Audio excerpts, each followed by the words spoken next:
Okay, the button's been hit. Gonna wait for everything to get going. I'm still waiting on links. Yep, well, it's because I can't get links until like everything goes up. Da-da-da. All right, I have links now. Here you go, gentlemen. We're live, by the way. Oh Oh, shit. yeah. How you guys doing? I mean, after catching up with WandaVision, I'm a little tired already, which is a great start to the That episode. So sucked. That sucked up fun. so much of my energy too. I'm just like, God damn it. I I was mean, we're watching it in such a way that we're like pausing the whole time so we can actually talk about things as they happen. And even then, there's just so much shit to cover. Mm-hmm. Oh, jeez. And just And they're still doing the thing where like evil, well, I say evil in quotes, the general dude, he's the clear bad guy, even though like what Wanda's vision or what Wanda's doing with Vision and the town is absolutely horrifying. yeah, like what she's doing is wrong. I just want to know, like, they're not letting us in on enough background information for us to kind of make our own decisions. We're kind of only being given one side of the argument, and we're not given all the answers. I mean, I think we're being given the perfect amount to make our own decision. It's just that that decision is that Wanda's fucking evil. Well, besides that, yeah, Wanda's the fucking villain, but the idea of like how much also is the fucking director guy a villain? Because by this point I just want to know like if there's just gonna be no good guys whatsoever, if everybody's Well, just gonna be a they're fucking going for this retard. whole thing where it's like, yeah, Wanda's doing some fucked up shit, but it's because she's got the sad tism. Whereas Yeah, General Dude, I wonder if they're gonna do it like, yeah, General Dude is like doing all this shit to try and get at Wanda, but it turns out like his wife is in there and like, oh no, he's acting out of grief too. Now who's the hero? It's like, this is the trap you fucking write yourself into when you let people get away with anything as long as they're sad. and not also. Mm, they had Vision's corpse at the end of the day instead of fucking what the other Avengers would have done with Vision's body. Also, so you're telling me in Wakanda, like Vision's body is dropped. You're telling me they don't bury him properly? They don't give him proper burial or anything? They just leave his corpse there and then go hang out in the Avengers building till Tony got Well, back? no, it's like they would have Vision's corpse there. They're cleaning up after the battle, and then the Americans are just like, yeah, he's one of ours. We'll be taking his body with us. And they're just like, yeah, fair enough. Mm, Because, Wakandans be cool like that. yeah, because now they basically have open borders. I think is what was because since I've never seen Black Panther, doesn't the movie end with fucking What like we need to extend a the hand, movie, not a the wall? movie ends with like them, it's like, okay, we're actually gonna like talk to the rest of the world and be a part of the world, but they still keep their borders up. Because they got vibranium shit, and that would Right. unbalance the world real quick. Especially with those like magic little medic balls that will just do whatever the fucking plot That can needs them to. fucking just heal a fucking blow into the spine. Mm-hmm. So I know he Uh, had some balls. He's fine. They're like sensu beans for superheroes. Yay! Why are we oh, talking about Phase Black Panther? 4. I don't. I've now decided. I think I just want the MCU to just kind of just be over. we I had a mean, for we us, had it kind of is. Once Endgame happened, we're like, okay, that's the completed story. Everything yeah. that happens after this point is just going to be a thing that we're not very attached to. It's just something happening. It And it's does only have when that it really almost like breaks canon. fan fictiony sort of vibe to it. Right, Like, especially with like the ancillary characters, like the protagonists outside of Wanda's thing. You've got the Agent Wu, Darcy, and Rambo, Rambo, yeah. and all of them are kind of shit. Wu is actually mostly okay, but he's just really ineffective most of the time. Except when it comes to beating up sword agents, you Oh fucking yeah, he just pulled some kung fu out of nowhere, which I'm pretty sure is racist. Well, it wasn't much kung fu as much as he just jacked a guy as hard as humanly possible. He fat Geralted somebody. Like, Oh my god. The more I think about this episode, the more I get angry because it's just nothing. Like, especially since River said like questions would be answered and nothing got answered. yeah, and the answers to the questions just raised even more questions that tore the Yeah. fucking show apart even more. Especially everything around Pietro is fucking weird because it's clearly like the character is the MCU Quicksilver, but he's got the face of the X-Men Quicksilver, and apparently for no reason. There's no connection to the X-Men universe. None. It's the same character. It's just with the face of another actor who's played the same character in a different iteration. It's needlessly confusing. They just wanted the shock value of bringing the X-Men Quicksilver into the universe without actually having to try to fold that in, because that would have raised a lot of questions. Yeah, And they it was didn't want just to a answer those marketing thing. questions. It's Yeah, like, hey, it was, look, we got Quicksilver, but it's the one everybody likes. Fucking stonks, baby. but is it though? Is it? Because not really. He's not acting like the Quicksilver we like. No, especially because they were like with the him, playing You around with the know, kids and stuff. They were going for like a Malcolm in the Middle thing where he was well, basically and you know what I Francis. just realized? Even the effect they were using when he was like doing his little powers and shit is the one from the MCU verse. Yeah, Ew. I mean they couldn't like rip off the time in a bottle sequence like wholesale because that would be a bit too on the nose. I guess it would have been neat though, especially for like his pranks on like all the townspeople. Right. Oh, the budget though. The budget would have suffered. Slow Indeed. motion silly string. Thousands of dollars. Well, speaking of better things to appreciate about episodes, we have our Valentine's Day episode Yeah, that's 14 yep. on the 14th. Yeah, I've noticed that. We're like the podcast of Coinky Dinks. Yeah, that's how Like, things should be. They happen organically. like we're very contrived podcast. The And contrivances all this over is the our place. Valentine's date. Hmm. Yeah. Oh yeah. In terms of dates, you guys suck. Hey, at least I Oh, have 6 eggs. Oh, God, yeah. oh no. Valentine's breakfast, a fucking dozen eggs. Well, no. I fucking. I don't know how many of the eggs I have eaten. It's split between myself and River, but I just made a Valentine's Day feast. Like Of egg. pancakes, egg. sausages, and Nothing eggs. is more romantic nor sensual than an Than egg. Hey, Chickens. I shit breakfast. no, represents fucking fertility. Oh I yeah, he's don't- going full pagan on this one. Which is weird because the eggs you're eating are specifically the ones that are not fertilized, unless you're going real old school. Like you Alright, so- crack it open and like an embryo falls into your frying pan. It's like, ooh, crunchy extras. No, just a whole chicken. Oh, a whole chick comes out. Oh, neat. Just eat it anyway, like a fucking Zohan. I mean, yeah, you're doing it Chinese style. No, like the chick is alive. Like the fucking. Have you never seen Don't Mess with the Zohan? No. Oh, there's a scene where it's like it's gonna do the Rocky thing, where it's like crack eggs into a glass, but when he cracks it open, like baby chicks comes out and he still downs it all. uh, I mean, gotta admire the dedication, I guess. But yeah. Jesus Christ. Oh, jeez. So, what do you guys normally do for Valentine's Day? I normally just eat my eggs and then go to bed. It's sad. Wow. Wow. I What a mean, if I'm what a with strange someone, existence. I was gonna like go for like the really boring things. Like normally, if I'm seeing someone, we'll go out for like dinner, some booze, and then go back for fun times. But if I'm not with someone, then yeah, it's just another day.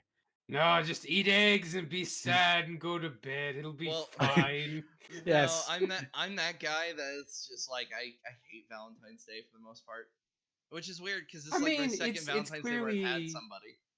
it's clearly the inferior holiday to Halloween, but Oh, you of know, it's course.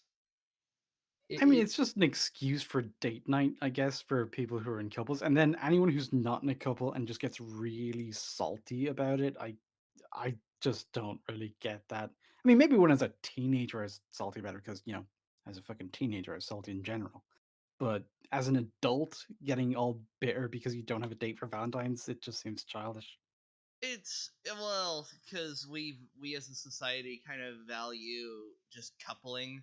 Oh, where you're alone on Valentine's Day. What does that say about you? And it's just like maybe I just don't want to fucking have a date right now. I don't know. But yeah, like I said, it's a high school attitude. Yeah, Like adults we. talking to other adults like that, I mean, maybe on Twitter, but that's a whole different story. But I can't imagine like another adult being either shocked or like mocking about the fact that I'm not doing anything for Valentine's Day if I'm not with someone because that would be fucking stupid. Mhm. Yeah, it's just one of those holidays to remind you that you're sad and lonely. Oh no, now I have to eat eggs and go cry and put myself to sleep. God damn just I like just sitting with my eggs, just like then just fall straight asleep with the big bowl in my He's Yeah, just lap. over like a there like bowl full of Deku fried crying. eggs and you're just slipping them into your mouth. No, no, like I said, no, like like I said, they're not even cooked. It's just crack, crack, gulp, crack, crack, gulp. just downing raw eggs. I don't know what's worse, that or the idea that I'm just eating like whole, like fucking hard boiled eggs, like just You don't even like chew them or anything, you just swallow them whole yeah, like a fucking snake. yeah, like they're not. Oh, this is what happens apparently. Oh Jesus! Still, would you guys want some eggs? I'll fucking transfer them over to the internet. Fucking. And you also just presented that like it was completely normal, and then we're like, so what are your guys' Valentine's plans usually? And we're just like, if we have a date, we go on a date. What the fuck, dude? Well, no, it's because Not that. well, I'll admit when I was younger, like especially in my like early like my like around like 20, 21, I basically kind of was like that where it was like, oh, I don't have anyone on Valentine's Day. Okay, I guess I'm just gonna die alone. Because I was, that melodramatic, like I need another human being to validate myself, but now of course things have changed, so Hey, codependency is a rough ride, man. That shit happens. yeah. Yeah. And it's usually like after you've been in a couple of relationships that you kind of grow out of it. It's like, okay, now that you've seen the full picture, you can kind of balance yourself out. Yeah. So I was about to say, so to all the single people, I guess it gets better.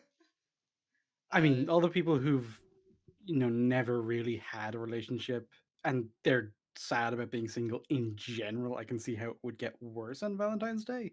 Oh yeah, especially since like I bet especially because of COVID, people are probably feeling even more miserable because they can't even just go hang out at a bar because the bar's closed.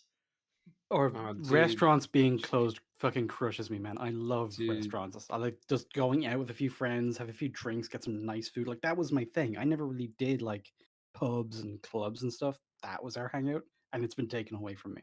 Mm-hmm. Yeah, the dating scene is fucking rough right now, man. Like, it's weird.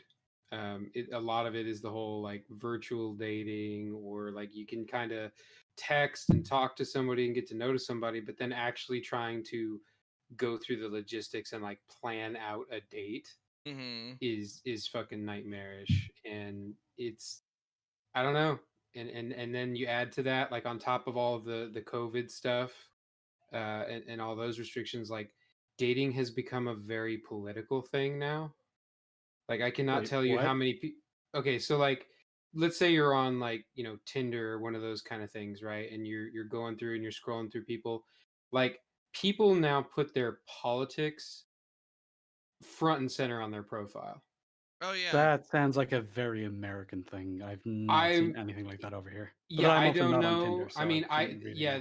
that like, gives me hope for the rest of the world, but here it is like a big thing now. Oh And I'm like, man, the dating world was hard enough, yeah. The dating years ago when I did it, but now to add politics into it as well, it's like, Jesus and Christ, and then you make the like we all say like it's a joke, like you gotta be like 6 foot tall, but it's like no, that's no joke. There are people that it's just like I won't date anyone that's like under 6 foot tall. It's like okay, uh, Oh, yeah, maybe no, fucking I can deal. tell you, like, there are so many people that have basically the exact same profile, Uh-huh. where it's like they say the exact same thing, I'm not looking for no games, or it's almost like It's a copy meme. pasting. Yeah, Yeah, it really is. It's Mm, like you don't stand out at all, on this group of people. Like you just yeah. it's the same profile over and over again. The only thing that's different is the picture attached to it. I mean, over here we don't have like the hard 6 foot rule thing. It's more just as long as he's taller than me, then we're fine. Which Yeah, that's a fairly kind of shit common, sucks for me because yeah. I'm a short man, but I get it. Mm, A lot of women do have that thing, like they will not date a guy that is like shorter than them. So I But even get I that. like being with a girl who's shorter than me. Like I completely understand the appeal Oh of that yeah, dynamic. It's just I harder for just me to find. yeah, it's just easier for me because most of the girls are like 5'5" or 5 flat, and so they're like, oh, you're like a foot taller than me. This is great, and I'm like, yep.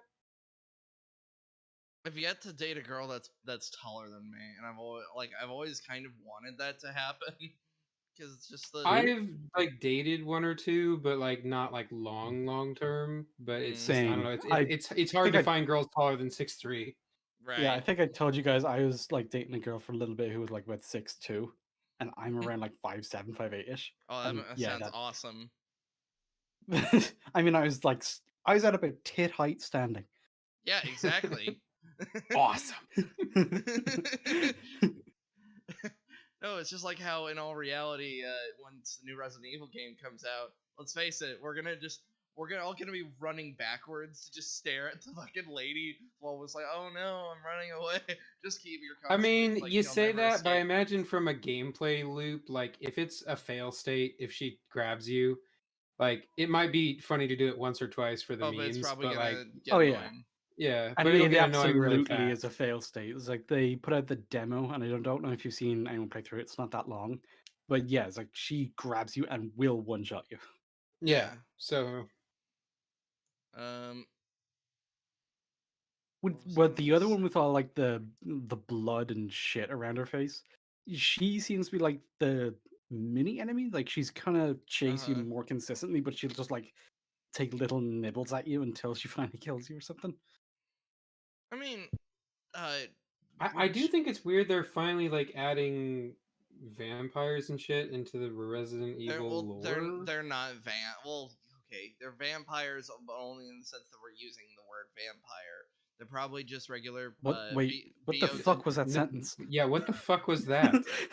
I was They're only saying, vampires in the sense that we use the word vampire. Like, yeah. hold on, because That was a 5 egg sentence. That's what that because was. they're actually the BOWs, fucking either made from the remnants of Tricell with Ouroboros or something made by the remnants of Umbrella. But then again, Umbrella was completely remade when Chris Redfield was part of the task force that helped out Ethan and Resident Evil. So What? I know too So much about basically, Resident you're saying Evil. that they rolled them into the lore somehow, but they are still vampires. They I, still act like vampires. They're going for that very clear, like yeah, I guess. aristocratic Eastern European aesthetic. I guess, yeah. Even though they're just BOWs, I I bet you they're probably. I hope we see Are some you saying lickers. POWs? No, BOWs, biological. Hold on. That Bitches was of war. Bitches of war. no, it was in Resident Evil. They've literally Resident Evil 5 specifically with the BS. Bioorganic weapons? Yes, bioorganic weapon. Thank you. Uh, Okay. that's what the BSAA was. Like that's why it was established Well, after the I Raccoon stopped City playing incident. most of the games after they got shit. So Oh, like I don't even. I haven't even played. I played Resident Evil 5. I played 4. I played 2. But then I've also just fucking done that thing that I do with everything, where it's I've absorbed every like single autism thing. powers activate.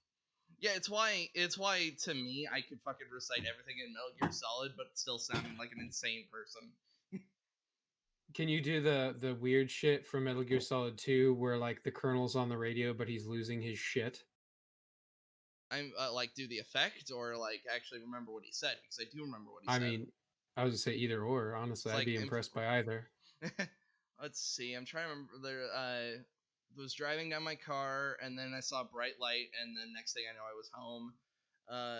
Infiltrate Outer Heaven, fight Metal Gear. Um, that those are ones that I can remember. Metal Gear Solid 2, even though I've only played it like 15 times, is the one I remember the Only. least. Well, I mean, I played Metal Gear Solid Only 4. 15 times. Well, I played Metal Gear Solid 4 like 55 times in a row. Why? It was the only game I had for my PS3 at the time. That and the Need for Speed game, Sag. and since I don't play Need for Speed games, and the Simpsons game, which What, was the hit just and run? no the one that was literally called the Simpsons game. It was the fucking where you could basically play like an open world Springfield on foot. Like I know I'm just describing practically all of them except the one that was Crazy Taxi. Hmm. And there was also a Simpsons fighting game for the PS1. I remember Oh that. yeah, I love that one. Let's see. Well, so what does everybody think of the Princess Bride? As segue into the fucking Okay, hold thumbnail. on. Before we jump in this here, but let's start with like, okay, WandaVision, the Oh coupley no, show that's currently no. going on is really shit. What are some better romantic, pieces of media that we love for this time of year? I like 51st Dates. I think. Ew. Please explain. What Yeah. what? You're It's gonna a need to clarify that statement. so I just like the chemistry that Sandler and Barrymore have. Like they like they that and Okay, Wedding hey, Singer. no, hold on. I was gonna say, yeah, The Wedding Singer would be an example of that done much better. Well, Oh of yeah, Wedding course. Singer's really good. Right. I was like practically all the 51st romantic. Dates is fucking creepy in the extreme because you're talking about the chemistry he has with a mentally retarded person. That he Even has to keep creating from scratch over well, and over I was again also because they going forget this. about him. I was also keep in mind when I say that I also have watched. When was the last time I watched 51st Space? I think like 6 years ago. So yeah, my Hey, memory is a you little brought it up, foggy. man. Yeah, you brought it up as like the first go-to What's because example of a romance you like. because I mainly hate the genre. I fucking I Well, mean, a it's okay lot to of hate the rom-coms are genre. pretty generic and awful, especially the ones that like involve magic in any way that they always get really fucking weird. yeah, like Yeah, even I'll this agree with like that. we had the whole conversation on like how even like You Got Mail is tisme. And Oh yeah, no, it does not hold up as well as people think it does. Like it gets heralded as being like one of the, top tiers for the genre, and it's like, oh, that shitty thing. no, yeah, you want to talk about like my favorite stuff that does involve romance is like comedies that just happen to have romance going on in the background, like Happy Gilmore. Like that's a like from what I There's a remember. couple different, Sandler verse movies that are pretty good when it comes to romance. Wedding Singer, of course, being one of them. Yeah. That one's really Um, really solid. We Slur and I were talking about the Ugly Truth. Like I really like that one I don't because it kind remember of that one. presents that it's Gerard Butler and Katherine Heigl, and it kind of Oh acknowledges yeah. that like men and women can both be really shitty when it comes to romance, but that's just kind of what makes us who we are. I now like the second you brought up the people in it, I was like, oh yeah, Yeah, now. it has some really good like character stuff in it. Like it kind of follows a lot of the typical tropey, rom-com stuff, but there are some really good moments in it that stand it out for me. Um, I know a lot of people would probably bring it up, but have either of you seen Warm Bodies? Yes, I Yes, have. that I was think it's actually way better than I thought it had any fucking right to be. It was actually same. really It funny. was, but I compared to like because it often gets put next to Shaun of the Dead, of course, and to me Oh it's like yeah. not even in the Oh, same that's fucking league. they're not even going for the same thing. I think they Yeah. just put them together because they're both zombie movies and they came out around the same time period. But yeah, disassociate them. Just look at Warm Bodies on its own. It's kind of charming. Uh, Yeah, no, I can agree with when we that. were It's just showing River Shaun of the Dead, believe I believe she said that she didn't like Ed, fucking Nick Frost's character, and I was like, he's actually really charming though. Well, and the point is that there are a lot of guys that actually have like a best friend like that Yeah. almost becomes a part of their relationship, Mm-hmm. because they're around all the time, especially like when you're young, like when you're in your early 20s and stuff. That is absolutely a real thing. Yeah, you've got Oh that. yeah, if you're in your 20s, you have that friend who's still basically a teenager. Yeah. Yeah, and that's the point, is that he's trying to kind of grow up and get his stuff together, and he hasn't quite made that leap yet. He's still in that in between spot where he hasn't fully switched into adult mode. That's like legit, and I'm not gonna lie. Like when Eli got a job and before I met you guys, I was worried I was becoming that friend. I was like, oh no, please, I'm trying here. I'm fucking trying to be an adult. I mean, the fact that you felt the pressure at all already puts you at a bit of an advantage because a lot of people just don't. Yeah. In fact, a lot of people have that attitude of like, this is just who I am, take it or leave it, which is the worst attitude to have about anything. I would say my self awareness is actually one of my most endearing trait because I can at the very least point out it's like, yeah, this is like I'm trying to fix it at least. Yeah, my self awareness is great, he says, making 6 eggs for one meal for one person. It wasn't just for one per. Okay, I'm never gonna live this down, am I? No. What does not help was that they were very small eggs too. I was like, as like the carton said large, I was all putting them in the bowl to like scramble them up. I was like, these things are so fucking tiny, and I'm not even trying to go for like a movie bob thing of like it's a small portion. It's just like these are fucking tiny eggs. I feel like I cracked like 3 of them. I was like, I'm gonna need to use the whole carton, aren't I? Just properly make a fucking meal. I I'm just gonna press exit doubt on that one. I think your eyes were bigger than your belly. You were just like, more egg. As I haven't even eaten all the egg. Another movie that actually came to mind there, just because I was on like the one track thing with Princess Bride, Stardust, which is something we Yeah. watched recently, and then remember that Disney movie Enchanted, where that was then Oh. making kind of a parody of their own stuff. So I actually kind of liked it. I hated Enchanted, but that's because I hated its marketing. Like remember, Enchanted was kind of like they advertised it as like everything about Disney crammed into one movie, and they even include I do not remember that, yeah. honestly. I wish I could pull up a trailer, but copyright tisms. Mm. They basically showed uh the fucking like they showed Cinderella, Sleeping Beauty. They even and then they showed Lion King. And now looking back, I'm like, where the fuck were we seeing parts from Lion King? Like Yeah, if the this is marketing sounds absolutely fucked, but that's also something I would never really hold against the movie because I felt that way about Frozen. The marketing for that movie was fucking atrocious because they basically made it look like the Olaf movie, and then the actual one came out and I was like, yeah, it's okay.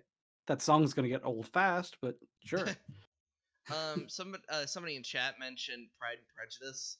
I've never seen it, and also I really dislike the fucking book Pride, Prejudice, and Zombies. But that's because I fucking Quite take like Pride and Prejudice. Jane Austen was good at her shit. right. No, I fucking just dislike Pride, Prejudice, and Zombies just because I'm fucking take the zombie genre way too seriously. Which is something I later found out that even the guy who invented the zombies genre fucking said like, "Oh, you take this stuff too seriously," because it's never about surviving the zombies. It's about like what we become afterwards once the apocalypse begins. Yeah, I mean, most zombie things are never really about the zombies directly because Mhm. once you have zombies set up, it's like, okay, we all know what that means. The Mhm. interesting shit is what you do with it or how the characters interact. But yeah, Yeah. If you just go to the actual Pride and Prejudice stories, like Jane Austen's a pretty fucking good writer. Mhm. She's remembered to this day for a reason. Let's see. Uh, Uh, what's a Yeah, no? the actual movie Enchanted, it's like the romance that was in that actually felt fairly organic while still having that layer of goofiness because she was literally a cartoon character brought to life. Right. I bet I'm gonna have to. And there's some things that are just the implications of the jokes are fucking horrifying when she cleans the apartment with like cockroaches and yeah, with the pigeons. She was like, animals. that place is a death trap. But it was a funny gag. Oh, did you know they're making an Enchanted too? I'm just Oh like, oh no, no. what is it gonna turn out that they fucking divorced or something? Like, Oh, for fuck's sake. Why can't they just let something that was just nice and neat stay where it is? yo, this is It's like you modern made that Disney, movie. dude. This is modern Disney. Fucking, this is like fucking the people like fired Gina Carano just for having a different opinion. Like, of course, Well, fucking, they didn't fire her for the different opinion. They fired her for drawing a comparison that we all knew would be a bad idea. well, In fact, I feel bad for anyone who was. Like, I was, stand with Gina's, like, people attacking her for this shit is not fair. It's not okay. And then you're standing beside her, and then she comes out with that shit, and you're just like, what the fuck, Gina? Well, to be fair, she didn't. The post that she made didn't have any specific, like, it didn't say conservative, it didn't say Republican, and there are certain parallels that can be drawn. Like, it's not Yeah, an but you unreasonable don't draw comparison. them to 1930s Germany. It's a bad idea, no matter well, who you are or no matter what yeah, the point is you're trying to make. it's kind of weird how we as a society almost instantly go to Holocaust to like kind of get our argument in. I know it's like one of the go-to examples of like Well, fucking yeah, it has a genocide. lot of historical Yeah. significance, and it's something that's within our lifetime that everyone can immediately like recognize and go, "Oh yeah, that was a really bad thing." Yeah, I feel like if she really wanted to go for something, maybe she should have pointed out McCarthyism, which was like, it's Yeah, definitely not worse. McCarthyism and Red Scare shit would actually be a much better example because it's a lot closer to home, it's a lot more recent, and it has a lot more parallels because you're still in the realm of American politics. Yeah, like here's the thing: we have the freedom of speech. That means we have the freedom to say dumb shit sometimes. And your company has the freedom to fire you because you But just gave them a PR nightmare, and well, whoever your yes, handler was in Disney, who was trying to go to bat Sure. for you yeah, but because everyone then was attacking you on social media, probably had a fucking headache for the rest of that day. well, then they also need to fire the people that say that they should be putting kids who wear MAGA hats and uh, fucking clipper or whatever Wood chippers. wood chippers. Thank you. Like Oh that yeah, person fucking who writes for the absolutely fucking should. High That's horrific. Republic fucking says like, oh, they'll be first in line. Put them in a wood chipper, and it's like, what the fuck? It's like Yeah, Yeah, no, but as long as there's a it's the crowd on that's the social problem. media who goes to bat for those people, like there's a built-in defense, Disney's just like, okay, that's But handled. it's But as still soon as that hypocritical stops, bullshit. oh, it's hypocritical bullshit, but Disney doesn't care about actually having a stance on things. They care about PR. mm-hmm. And so as long as the PR is fine, those people can keep their jobs. The second that tide turns or they cross a line for their own crowd, which they always do because it's never enough, Right. those people are at the fucking door. And I can't wait. I can't fucking wait till those people are out the door because I'll just be happy that at the very least some fucking consistency happens.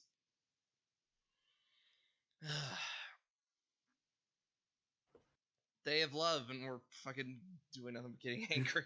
Why do we have to hate? Why do we have to Gina, be so mean? Gina, I love you. Yes. In fact, turns. I do hope she turns up in like other shit that's actually Oh good no, she she instead of the landed the Mandalorian. fucking Ben Shapiro movie. Yeah, she Wait, made a she's deal with what? Ben Shapiro and the Daily Wire. Yeah, Wait, what? you never heard? We've been talking about No, this for like days now. Yeah, I've heard nothing. she's going to be starring in and I think also producing the next movie for their like film company or whatever. Is she gonna play Ben Shapiro? I have no idea what the actual content of it's going to be, but the fact that it happened almost immediately after the shit canning, everyone's Yeah. like, "Yeah, Well, I strike mean, back!" they couldn't have been the only people trying to snap her up. In fact, I'd Oh say as soon no, as that probably happened, not. her agent was getting calls from other studios like, whenever the shitfire dies down, give us a call. No, yeah, Because But it's here's the people fucking thing. love this actress. Here's the thing. Ben Shapiro and his network, though, are literally making movies for conservatives by conservatives. And also, I think what's funny is like I posted this meme like Gina Carano gets fired. And it showed like DC Warner Brothers like allow us to introduce ourselves. Just fucking. Oh my god. Oh yeah, somebody brought I up. Somebody brought literally up. won't be surprised if she turns up in the DCEU. Somebody Oh, brought dude, she up. could Gonna totally happen. replace Amber Heard. Oh please. Please. Jason Momoa and Gina Carano as like what Just would the those big buff power couple of the DCEU, I like just just I'd just fucking be like, beating the shit out of everybody. and I'm just like, what would those children look like? Oh, they Fucking would have to super do like beast. yeah, just fucking swole toddlers. Kids, get Fucking your Superman, protein. what? Kal-El, what? Not down here, bitch. And they both do their torpedo swimming side by side. Jason, you're listening. Do it. Do it. You No, have the power. now you got me just like a Gal Gadot. Just Kal-El, no. Amber Aquaman, Heard, no. no. Have you, Gina, no. Gina, Johnny, no. have you guys heard like of the people that I was in a Mandalorian shitposting group, and they were talking about like a lot of them were saying like good riddance, and then they were saying like who should immediately replace her. A lot of people saying like Michelle Rodriguez, and I'm like, oh god, no, fucking no charisma. Like, Oh, she's like got charisma. She's Michelle. just. I don't The know. last time To I me, saw she's Michelle just Rodriguez kind of. in a film, which was like I guess one of the Fast and Furious movies. I don't remember. Just nothingness. Well, the difference between her and Gina is that like she's also got that kind of very athletic, ripped, body type, which is fine. But she's also got that Latina, like she's probably 5 foot nothing.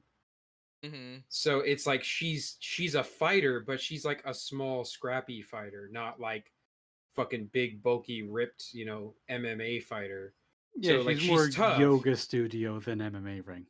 Mm-hmm. Right, like she's tough. She's hella more muscular than I am. Like she could kick my ass, but you put her next to Cara Dune and she would look like fucking small in the armor. Mm-hmm. It's not the same aesthetic. Also, I just looked it up. She's 5'5". Oh, my mistake. You know what she could do though, which I would love to see, if they ever got around to doing it, and fuck it, they will because it's Disney. If they ever like remake Aliens, she could do a phenomenal Vasquez. Okay, I thought you were about to say Ripley, and I was about to be like, don't you fucking No, dare, dude. Do you? I am fucking insulted. Well, it's because I went to like worst case scenarios, like don't you say it, don't you dare say fucking Ripley. You fucking. I hope you know my opinions better than that by now. No, yeah, she may probably make a good Vasquez. She basically tried to play she Vasquez would in do. Avatar. I mean, pretty much, yeah. It's a very similar role. So Mm. she was also pretty good in the original, Resident Evil movie. She's pretty good. Yeah, she Are was those alright. Avatar sequels still happening, by the way? Oh, I let's have find heard out. nothing about Allegedly, them. yeah, Yeah, allegedly. I remember seeing they were posting Avatar. updates about COVID affecting the shoot. So it's still happening. It's gonna come out in 2022. It still absolutely boggles my mind that that movie was like one of the most successful of all time, but nobody fucking ever spoke about it afterwards because it was so unmemorable. Well, remember, it's Eli's favorite movie. Oh, Jesus fucking Christ, yeah. It just, most movies, especially ones that do that well, become like a permanent part of the zeitgeist. And it just fucking disappeared. Nobody quotes that movie. Nobody talks about it. Nobody's like, oh, the characters were so good or the story was so good. It's like, nah, it's fucking Fern Gully and Dances with Wolves in Space, motherfucker. That's it. Ugh. And then usually something like that, if it becomes a cultural phenomenon or it's one thing that everybody's seen, you'll see people make references to it or jokes about it just because it's a common point of reference that we all know, apparently, because everybody saw it, but nothing. Zip. And then they're going to make, what was it, 5 movies of this? Something like that, yeah. It's a whole universe now for James Cameron. I will say the most positive thing about Avatar for me was that it was my first 3D movie experience. And I felt like it was the first movie that did 3D right. Like, yeah, it really sold the gimmick well, but that gimmick wore off quick. Eventually, I just started deliberately trying to book tickets for a 2D showing instead, just so I could see the picture. Well, it didn't do the whole like shit just coming out of the screen at your face. It was more like the background. was, it made you feel like you were in the forest, because there'd be like little floaty things going by and stuff like that. Hmm. It was more passive and less like, look, this bouncy ball is coming right towards the camera. Or during the 3? action scene, a piece of debris comes out a little bit, and that's about it. Yeah, it was more subtle, and I liked that approach. And then you see other 3D movies, and you're like, ew. What? I mean, how do you Why? rate the? What, like To Spy get back Kids on 3D? topic. What? You Where ever the fuck did you get Spy Kids 3D? Like, that was the only 3D movie I've ever seen, and it was the bullshit of like, just look at shit pop, fucking fling at the screen. That's 3D, right? Oh yeah, there's a lot of really bad ones where they Mhm. just blatantly throw shit at the screen, and it's like, oh my god, like was it My Bloody Valentine 3D? Oh, it was bad. Oh god. Yeah, If you those ever want ones to are. see it done like top tier, by the way, if you go to, I think it's either one of the Disney parks or it's the Universal Park, they bring you in and they have the theater set up specifically for it. And they just play this movie. It's like you're a submarine, you go into the ocean, and you see like actual jellyfish from your perspective in the fucking auditorium, Oh, I'd be fucking floating around in the air. terrified. It's awesome. I'd be too fucking terrified. Is that one of those 4D ones where like the Yeah. chairs move and shit? Oh yeah, Mm. those are always And really good. No. there's the insecty one where the chairs had like these little spiky things that would like make it feel like ants were crawling on you, which Mm. got a couple of the girls in the audience screaming, which is I nice. why of all places, why the ocean? I'd be more willing to go on the fucking alien experience if they still had that, more than going to the bottom of the fucking ocean. What's your problem with the ocean, man? Jellyfish and Yeah, whales the and shit. It ocean. was nice. No, sometimes I my fucking weird specific phobia crosses over to real world tisms. I fucking like. You guys ever played Subnautica? Fucking terrified of Oh, that you game. mean thalassophobia? Yes, well, specifically like fictional stuff where it's like gigantic I mean, fucking creatures Wait, that want you're nothing but. specifically afraid of monsters in the ocean that don't exist rather I than the ones that actually do. I know that it's really fucking weird. I'm like, why am I have you ever afraid? played Yeah, a little Soma? bit. Like, I Jesus. I have played Soma and I'm not terrified of it, even with the enemies. I'm like, oh yeah, this is peaceful. Bottom of the ocean, get to hear my own thoughts for Even once. towards the end, where you're like having to do the water walk, and Mm-hmm. oh, okay, Yeah, fair enough. it's like it's fictional stuff where the Reaper from Subnautica, this shit's terrifying. That thing literally wants you dead. Like I don't See, imagine. so have you watched Underwater yet? Because No, I fucking oh, haven't. dude, yeah. So I'm gonna add that to the list of movies that I want you to watch, so I can attempt to scare the shit out of you. Because now that I know you have like the ocean feartisms, that's one. And then you mentioned like things crawling under your skin makes you uncomfortable, and I Or have a what's the movie. one where there's the thing living at the bottom of the ocean, but it actually like is a blob of water itself? It's like Oh, an That's alien the thing. oh abyss. yeah, that one That's was the fucking abyss. retarded. I'm not scared of Yeah, the I saw that when I abyss. was little, and it was just so fucking weird to me because I just The didn't get it. the abyss is more of a beautiful movie than it is scary. Although it was But fucking it was marketed heavily as like a terrifying kind of thing, and it just weird. wasn't. Yeah. Um, Ugh. no, the one that I was gonna bring up, it's a little known horror movie that really fucked with me, because I also am not a huge fan of like the idea of things being under your skin, but it's called The Ruins, Like and it's fantastic. trichophobia or whatever it's called. The fucking No, not quite, but along those lines. And it's pretty solid. I'm a big fan of it. It's like nobody fucking talks about it because it's just one of those like B+ grade movies that didn't, mm, go gangbusters at the box office. But it's one of my good horror movies, and I'll have to show it because I'm sure it'll creep you the fuck out. kind of interesting. Like, Never heard of it. in terms of like just fictional things that could just scare you. I'm not scared of Tremors. I'm not even scared of the fucking Tyranids from 40K. And it's like you should be terrified of those things. We're surrounded. Um, Fucking uh, Zergrash, man. yeah. What's weird is like, yeah, the Tyranids don't scare me, but the Zerg kind of creep me out, despite the fact they're literally the same concept, which is big space bugs. Yeah, I what mean, makes one scary and not the other? I think it's because Tyranids lean a little bit more on reptile like stuff, considering a lot of them are bipedal. And the Tyranid and the Zerg that I know, like Zerglings, are main and the primal Zerg, they're quadrupeds. I think that's the right word. Yeah, So most your of the whole Zerg are not fucking bipedal. thing is just your brain scans for number of legs on the ground and it gives it Well, like a pass or a Well, nay. there is something to be said for that because, like, yeah, it shows intelligence. even in Gears of War, when they were introducing the in 3, those little what do they call them? The fucking I'm spacing on the I don't word, know. but I the things that haven't. exploded, they describe the way they walk as skittering, and there is something that really fucks with the human mind. Anything that skitters, crabs, spiders, it's a very unnatural movement for our eyes, and it bothers the shit out of some people. It's also Yeah. just an evolutionary thing of like, even though it's small, it's also very fast, hard to hit and kill, and often poisonous. So Well, and they can move in like a lot of different directions, whereas we kind of have like we can go forward, backward, or side to side. Like Mhm. they don't necessarily have to move on that same axis, so it's weird and it just fucks with yeah, our minds a lot. especially if they have like wings that they could just instantly start flying and move in any direction in 3D. Like anytime a cockroach takes flight, it will freak you the fuck out. Mhm. Oh yeah, absolutely. So hold on. I'm pulling up some pictures. I found a primal Zerg and then a Tyranid.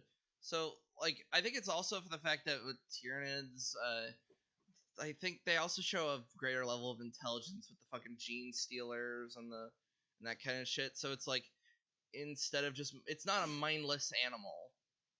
They're actually smart and like can even cut you off from the warp, which is why they're so dangerous to psychers. Yeah, although that should, in theory, make them more scary, not less. But if you think of them as like a thinking entity, you can kind of understand it better, I guess. Yeah, whereas with like the Zerg, they are just it is just an animal and it wants you dead. Kind of like Alien. Yeah, in a way, there's like the runner actually kind of does fuck with me a bit. The normal drone doesn't because the drones can normally well they don't go biped most of the time. In fact, one of the most like it's one of the goofiest scenes in Alien is when it does go biped and you can kind of see that it's just a guy in a suit. uh remember you guys remember how in the like deleted scenes or they tried to show like the alien doing like a crab walk and that's how it was getting around on all fours. It was so fucking dumb. What? Oh, you've never seen the crab walk scene? No. Oh, it's oh man, I got shit to show you once this is over. Um okay, so that's a picture of a Tyranid. I'll fucking copy image address and I'll screen share in just a second. I'm trying to full screen them. Da-da-da. I mean, you could have just posted it in the chat and then just dragged it on screen. Well, I'm also gonna show it in on the stream. That's why I Alright. was setting it up. So, da-da-da. So that's like the primal Zerg shit.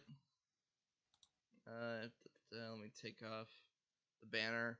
So that could actually terrify me if I wasn't just if it was actually moving and shit. Because like that's It's a big fucking wiggly dinosaur thing. yeah. Meanwhile, to unfull screen for a second. Like that, like I just want to put my fucking bolter in its mouth and pull the trigger. I Apparently, mean, the fact that it has a gun immediately sets off more red flags for me. It's like, oh Oh, that's no, right. these Yeah, ones it's could be fucking. armed. What's more terrifying than a well xenomorph? now Xenomorph with a we Glock. like we know that it's the number of legs that triggers Wyatt. So if you're ever No. going to send an army to destroy him, What's funny is like they do kind of function on the same bit. It's just like I said, the Tyranids are kind of just more intelligent than the Zerg. Like only the commanders are the only ones that have the actual intelligence, like Kerrigan, Zagara, Zagara. Abathur. Yeah, they're the only ones that have any actual intelligence. They're like even Zerglings are literally just mindless drones. One thing that goes or does get a decent balance between the two, I think, is the flood, because you have this skittering fucking Oh yeah. fungus spore things that are like, there's too many of them and they're too fast to hit properly, Oh, and fuck they'll Yeah. just me. turn anything else into like the hulking Resident Evil style monstrosity. Mm-hmm. The flood, especially in the books, like holy shit, they're They're terrifying. terrifying. You, especially if you can like in the book The Flood, where it's basically just the novelization of the first game. You can like it tells you exactly what's happening to your body and in your mind when you're being taken over. Like it's accurate. Like you can feel your personality being overwritten. You can start to hear the proto grave mind. Oh yeah, their It's description of what happened to Captain Keyes oh, is it's fucking horrifying. yeah, it's bad. Like Like it's not good. Like they did bring it up in the game, but it doesn't quite have the same no, yeah, it's emotional just Chief, impact. no, leave me, or like, and that's an Yeah. order soldier. When it's like, no, he's legit like having to reread his serial number. Like he's like they're trying to figure out where Earth is. They're like, no, I will resist as best I can, and you just Yeah. see him losing. Yeah. If you're a fan of the Halo games, by the way, go read the Halo books. They are really fucking good. Read up to Never really gave them a second look, but I'll probably read the first one. It sounds interesting, yeah, Oh yeah. especially for Fall horrorisms. read Fall of Reach and read The Flood. Fall of Reach is the prequel to the first game, and it gives a lot of story tisms and a lot of background stuff to really Is get it you just a in. novelization of the game Reach, No. where it's No, just the No. competition no, between a bunch of jocks as to who can have the most heroic death? no. No. It's in fact, Hey, you watch your mouth. I mean, I Halo liked Reach that was game a awesome. lot, but the plot oh, was fucking weird. Wolf apparently fucking hated Reach. I I've only played a little bit of it on my it was PC. fucking glorious. It was a really fun game, but just the characters and just one by one reaching big air for the heroic death scene that they all apparently knew they were going to have. It's like, Well, that's kind of the Spartan curse in the lore. Like Yeah, that's kind yeah. of what the Spartans do. and even then, It was Spartans just never funny to see die. it in action, I guess. And even then, There's a really, really awesome. I don't remember if it was in Fall of Reach or if it was. I think it was in Fall of Reach. But there's a scene where one of Chief's comrade they encounter hunters for the first time, basically, it was and are you trying to tell? Are you trying to remember when Sam died? yeah, So yeah, Sam like dying holy shit. and his suit got fucking punctured, and he just stood by. He's like, yeah, I'll guard this fucking nuke. And it's Well, like, and yeah, then, well, and when he was fighting the hunters, and he basically took a fucking rocket launcher and like shot it in the goddamn face. and didn't. Yeah, I'm trying to remember if that actually even killed it or if that just like disabled it for a little bit. Because like that's the thing about hunters, they're just a bunch of worms. Yeah, no, but like they have, it's so much better when they're describing it in the books. Like every time a new enemy is introduced, like the amount of like, what is this? How do we fight this? Yeah, This Yeah, they actually changes things treat quite a bit. as even aliens, whereas in the game, you're just like, oh, oh yeah, there's a new moving blob shooting at me. Better get oh the fucking sniper out. the books even made the fucking grunts dangerous. Like if you have no problem mowing them down by like the tens in each combat arena, and the very prologue of the book is hundreds of thousands of grunts just running towards Chief and his team. Just like it's Oh literally like yeah, a the sea of books make them grunts. fucking terrifying.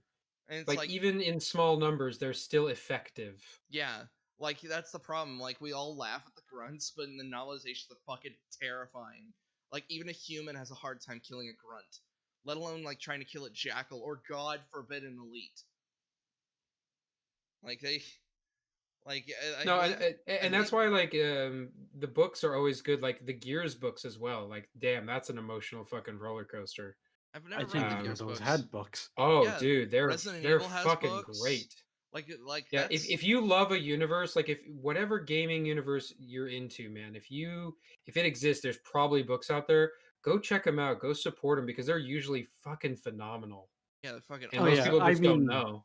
I can attest that just because the 40K books are obviously one of the more popular examples Oh of that, Oh because yeah, there's yeah, so much lore to explore with those yeah. things. Hey, that's it. It's official. Y.A.R.P. We're big advocates for books. Okay, yeah, we we like are. books. We Like support the book. EU was mainly book. That's why I love it so Yeah. much. Well, that and Lord Nyax. Well, yeah, the Help! hermetically sealed champion. Should that we just do the next time we can actually go outside and do proper Halloween tisms? We should all just dress up as different Y.A.R.P tisms. One of us dress up as the cinematic Venom alien. One of us dresses up as Nyax, and the other dresses up as But Ooze. where the fuck am I gonna find an Ivan Ooze costume? You'll make one. Just cover myself in purple slime. It's like, hey, I'm fucking Ivan Ooze, baby. And me just covered in fucking like glowing lights. I'm hermetically. I'll carry like a little plastic bag over me. It's like I'm Or you get those hermetically like really sealed. cheap lightsabers and you just fucking sellotape them to each of your Yeah. limbs. You gotta carry around a bunch of Lysol because you're like, ew, I'm no Uh, longer hermetically sealed. I need to. It's not clean. It's unpure. My immortality, no. I have the brain of a 3-year-old. No. There's not I at need least to 6 vacuum to eggs. survive. I love the fact that it's like the way. Okay, you want to know another funny thing from that book? I love just bringing up these little things. You know how they described his mental state? They said he's not ripe. I mean, Oh, they're not wow. wrong. Yeah. Because he said he wasn't supposed to come out for like another couple years, because then they basically download his personality back into his robot brain. And so it's like, oh, he's literally running around with the mind of an animal. And then A so it's like, hedgehog, perhaps? yeah, A hedgehog, perhaps. a dark hedgehog. A Darth A hedgehog. shadowy hedgehog. An edgehog, if you will. I love the idea of like fucking ninja, like even with the face mask on, just wearing the fucking jujitsu alien outfit. Does he have like? I'm imagining the glow, the face just keeps lighting up, showing that dumb looking face of the fucking Yeah, and the alien. only thing you see is just like glasses and ginger hair. Terrifying. I was going to say I wouldn't fight that alien. I'd be like, oh Yeah, fuck. gingers from space? Oh, fuck that. Oh man, now you got me thinking about 40k stuff. Right. As I've been fucking deep diving back into the lore. You guys, have you heard of the channel called Voldemort, Slur? Not by name. If they do 40k lore stuff, there's a chance I might have seen one of the videos because I remember I Yeah, they did a do. thing a while ago where I just binged a bunch of it. Yeah, he does lore things, and like he even reads little excerpts in this like awesome deep like fucking like he has the voice of a goddamn space marine. It's Is he the one that uses all like visuals from like the codex art, where it's all done by the official artists and it all looks really fucking cool and metal? yeah, I think so. Okay, I think I might have seen a couple of his. Oh god. I love how the fact that I'm just obsessed with 40k, and yet I've never probably never will touch the tabletop ever again, because I had a very rude introduction to the tabletop. I mean, I painted models and shit, but like I never actually played the tabletop game. I played against, I think it was a Chaos Legion was my enemy. I think it was Chaos Demons, and I Rip. just had 5 Thunder Warriors. I think that was their names. Not Thunder Warriors, because those were before the Space Marines. I think they were Space Marines, but they all like had Thunder abilities. Uh, and I just basically got swamped by this guy because he was like an expert player and he was not making it easy. I was like, yeah, But dude, it's 40k. This is not the training wheels game or well, yeah, world or anything. This is like we all go hard or go home because this is the genre. yeah. It's just one Yeah, of that's those pretty things. much how Like I learned to play Halo.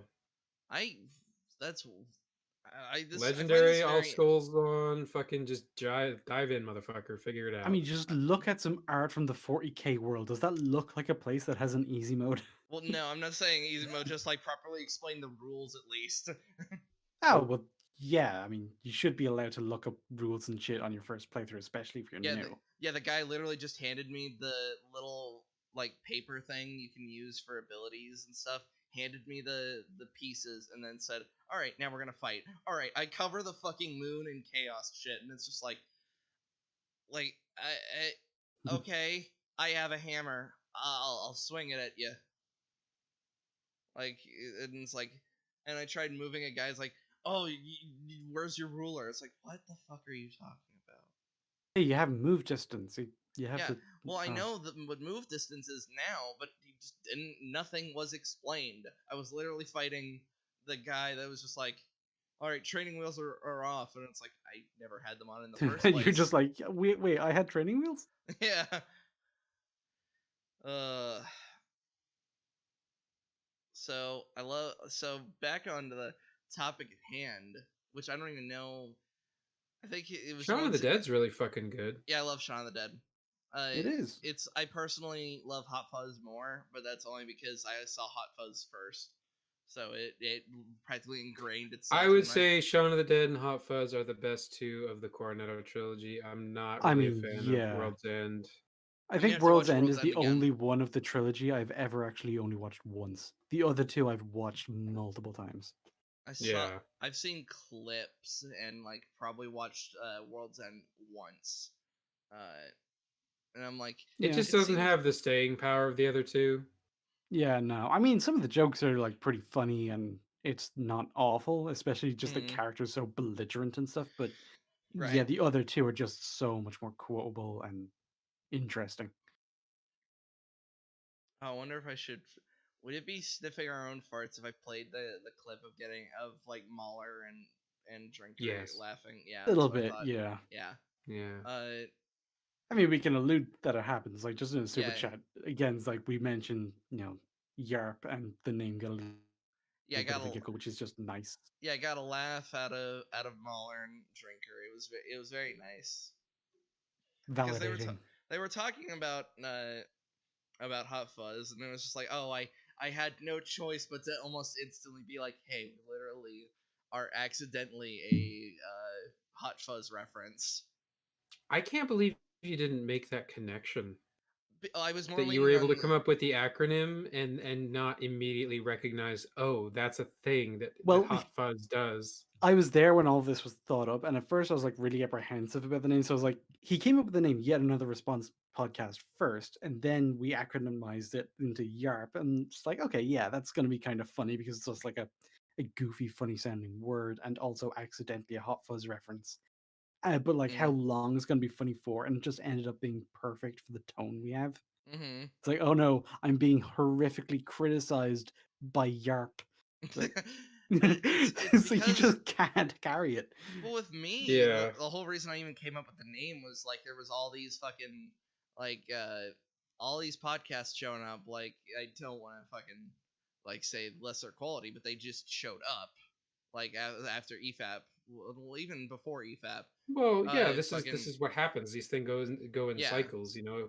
EFAP becomes like really, really popular, and so everybody else is going to kind of yes emulate them, S- including us. yeah And I and mean, I for so, us, it was.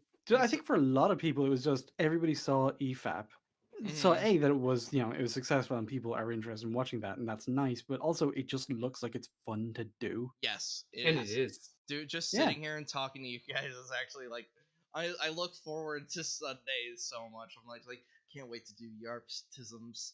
Even or though even just All like right. watching things in prep for an episode is fun. yeah, Yeah. and like the and so I was leaning heavily on the irony. I was like, oh, we're just yet another response podcast, and I was like, I should probably acronym that, and it looked like Y.A.R.P. And then these two were like, that's a Hot Fuzz reference. I'm like, oh, so it is. And we did nothing with the reference. We just kind of let it be a thing in the background because we didn't want to make it too front and center. So it's just a funny sounding word most of the time. It's like, oh no, you're getting yarped. Yeah. Well, what's funny is uh Drinker was saying like he hoped that the fucking thing on the podcast was just lurch, which means I should probably pull up that picture that Oh, we when I put him in the jujitsu armor, yes. Let me Yes. see if I actually have it yes, saved. I know I we'll add tweeted him to the our collection of decals. it. Another fine addition to the collection. Yes, which is good uh Our because A, we never actually put a Hot Fuzz thing on the decals, nor a jujitsu thing, despite them both being things we reference a lot. uh-huh. Uh So we're just getting like this collection of characters at the bottom of the screen. what's this what's this picture from Cobra Kai where it's just all the teenagers? Like, what was going on with that? I don't know what picture you're on about. There's a lot of scenes where it's all the teenagers because Hawk most of the cast is. Miguel. I think that's Robbie. Where are you looking? I'm scrolling up Yeah, in the chat looking for the lurchtism, and I don't think it's on. I don't think it's in this Are chat. you in which chat are you in? Like I'm the in Discord chat? I'm in our main Discord chat. Yeah. I'm not seeing any. I say I don't remember a Cobra Kai Oh, picture at all. Scroll up it was to. just the. I remember the context for that. Kind of. It was the guy in blue. I was like picking him as like the perfect casting for. Oh yeah, I don't yeah. know. We were talking about if Fantastic Four, if Slur could choose to like cast the characters. Yeah, I picked the guy in blue for something. I can't remember what but he just had like the right. I think it was Johnny. I think, yeah. Yeah, he just has like that right look, and he had that kind of bro attitude in the show. It's like, yeah, he carries that whole vibe pretty well. I guess I could just pull it from Twitter. I was trying to just look for the chats to find it, but luckily it's just in my not in my profile. It's like right there in my recent tweets. Oh, Slur, have you seen the lady that complains about who complained about anime, like in My Hero Academia? Which one? They were complaining about BNHA and like and sexualizing people. It was so fucking funny. Oh, yeah, I saw that. Jesus fucking Christ. I found a cursed Meanwhile, Sonic image. every single girl I know who watches that show fucking drools over the male characters. Well, I mean, yeah. Especially Dabby for some reason, because he's got the whole bad boy thing. Mm-hmm. Meanwhile, fucking Midoriya is fucking shredded, despite the fact he's only like a quarter of the size of All Might in his full form. Yeah, if he gets any more swole, he is just gonna look like a mini-me version. Yeah. With a cabbage head. That's why I said like the idea of full cowling being his way of using the quirk was pretty cool. Like it focused more on speed than outright power. Even though Yeah. technically All Might was pretty fast to begin with. I mean, yeah, but that's just like he flexes himself forward. Yeah, he literally just flexes, and that's how he does his version of flying. You're still not caught up with the comic or anything, are you? I was so I think River's asleep. I know fucking Dabby is fucking I know he's Endeavor's son.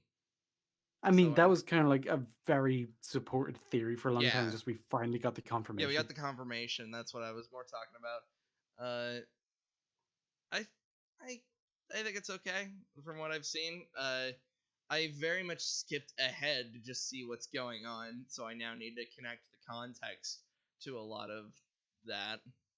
I mean, that whole arc was just really action heavy, which was just it was nice I because they know kept it going and they fucking fully explored the fallout of the situation. I know the Like as it unfolded. I know the old guy's dead now. Fucking why can I not remember his name? The guy Gran Torino. Gran Torino, yeah. Yeah, I know Gran Torino's dead. Which is unfortunate. Gran Torino had his chance. Yeah, and I know basically Midoriya has basically now completely lost all use of his fucking arms right now. Bakugo has an actual name now. Oh god, yeah. I can't remember what they went with, but he just doubled down on his whole like Lord Explosion murder shtick. Yeah, but the point that everybody leans on the most is dynamite. And I'm like, yeah, that actually is kind of like it's simple, and that's what makes it so neat. Kind of pulling for Boom.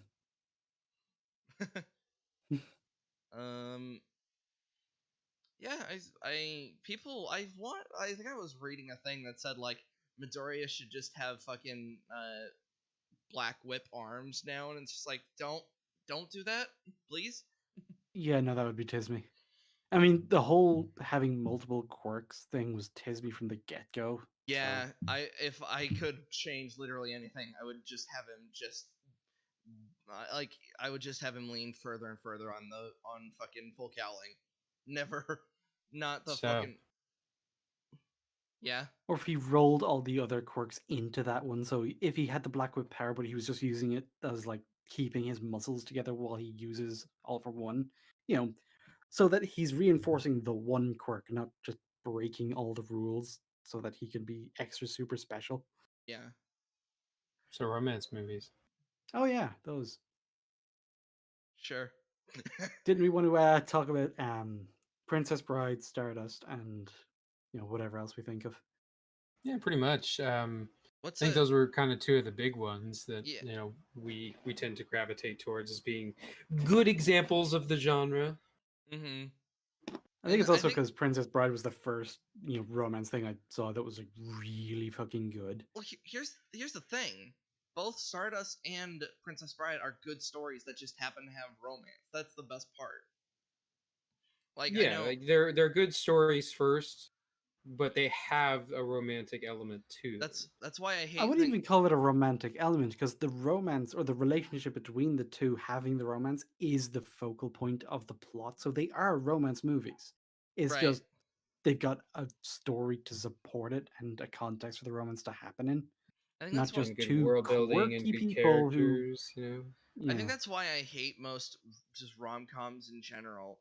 The only thing just is the romance, and it's like, oh, like it just And it's because usually just not even that interesting. And yeah, like I mentioned before, it's like anytime they try to add some magical element into it, it usually just gets even worse. like the jokes in Knocked Up are pretty funny, but a general story of Knocked Up is just bland. Like I mean, that's I kind of wouldn't Seth Rogen's whole exactly. career. Yeah, I wouldn't exactly throw that into like a romance category, but I mean, I guess it has a romantic plot to it, isn't but I thought it's Knocked more Up of a was considered. situational comedy. Oh, I thought Knocked Up was straight up considered a rom com. Let me look it up. I just could have sworn it's It's categorized. more about Yeah, I how think it is awkward categorized that the way, but it's just more about like, oh no, we're going to be parents, more yeah, so Yeah. than and we this weren't intending relationship to is going to be happen. yeah. It's more about hey, neither one of us wanted to be parents, but now we're stuck together. Ha ha ha. Mm-hmm. Or what was that one? I also saw it on a fucking plane. How to Lose a Guy in 10 Days, and it's basically just like this girl. She's like as a column, she's deliberately trying to be a bitch, and then get the happily ever after because she finds the perfect match for her bitch Sona. Uh, I will. So I was trying to. Oh, Night and Day is like it's such a Yeah, bad I liked that fucking. one.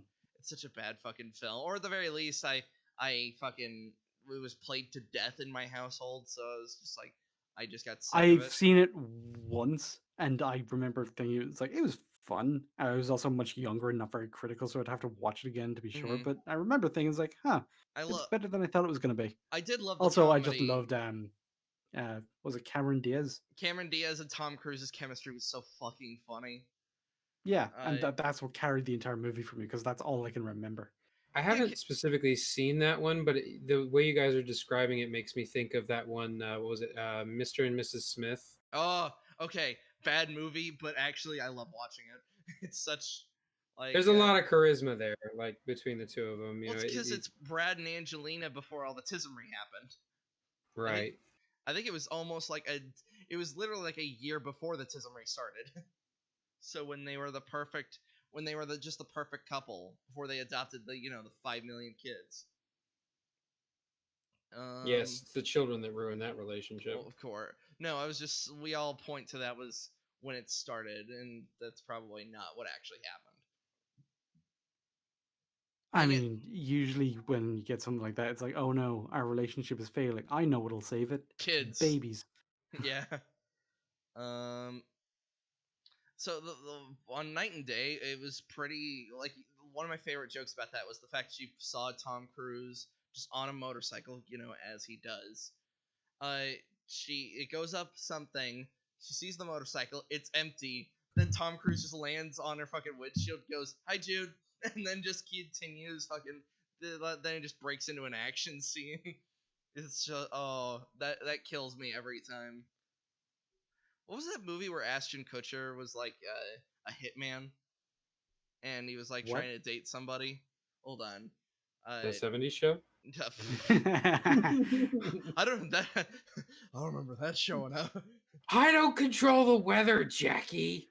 That As he's- show, if you try to binge it, it gets really annoying. But they had some fucking golden moments. I They like did, the idea yeah. of Kelso killing somebody. Burn.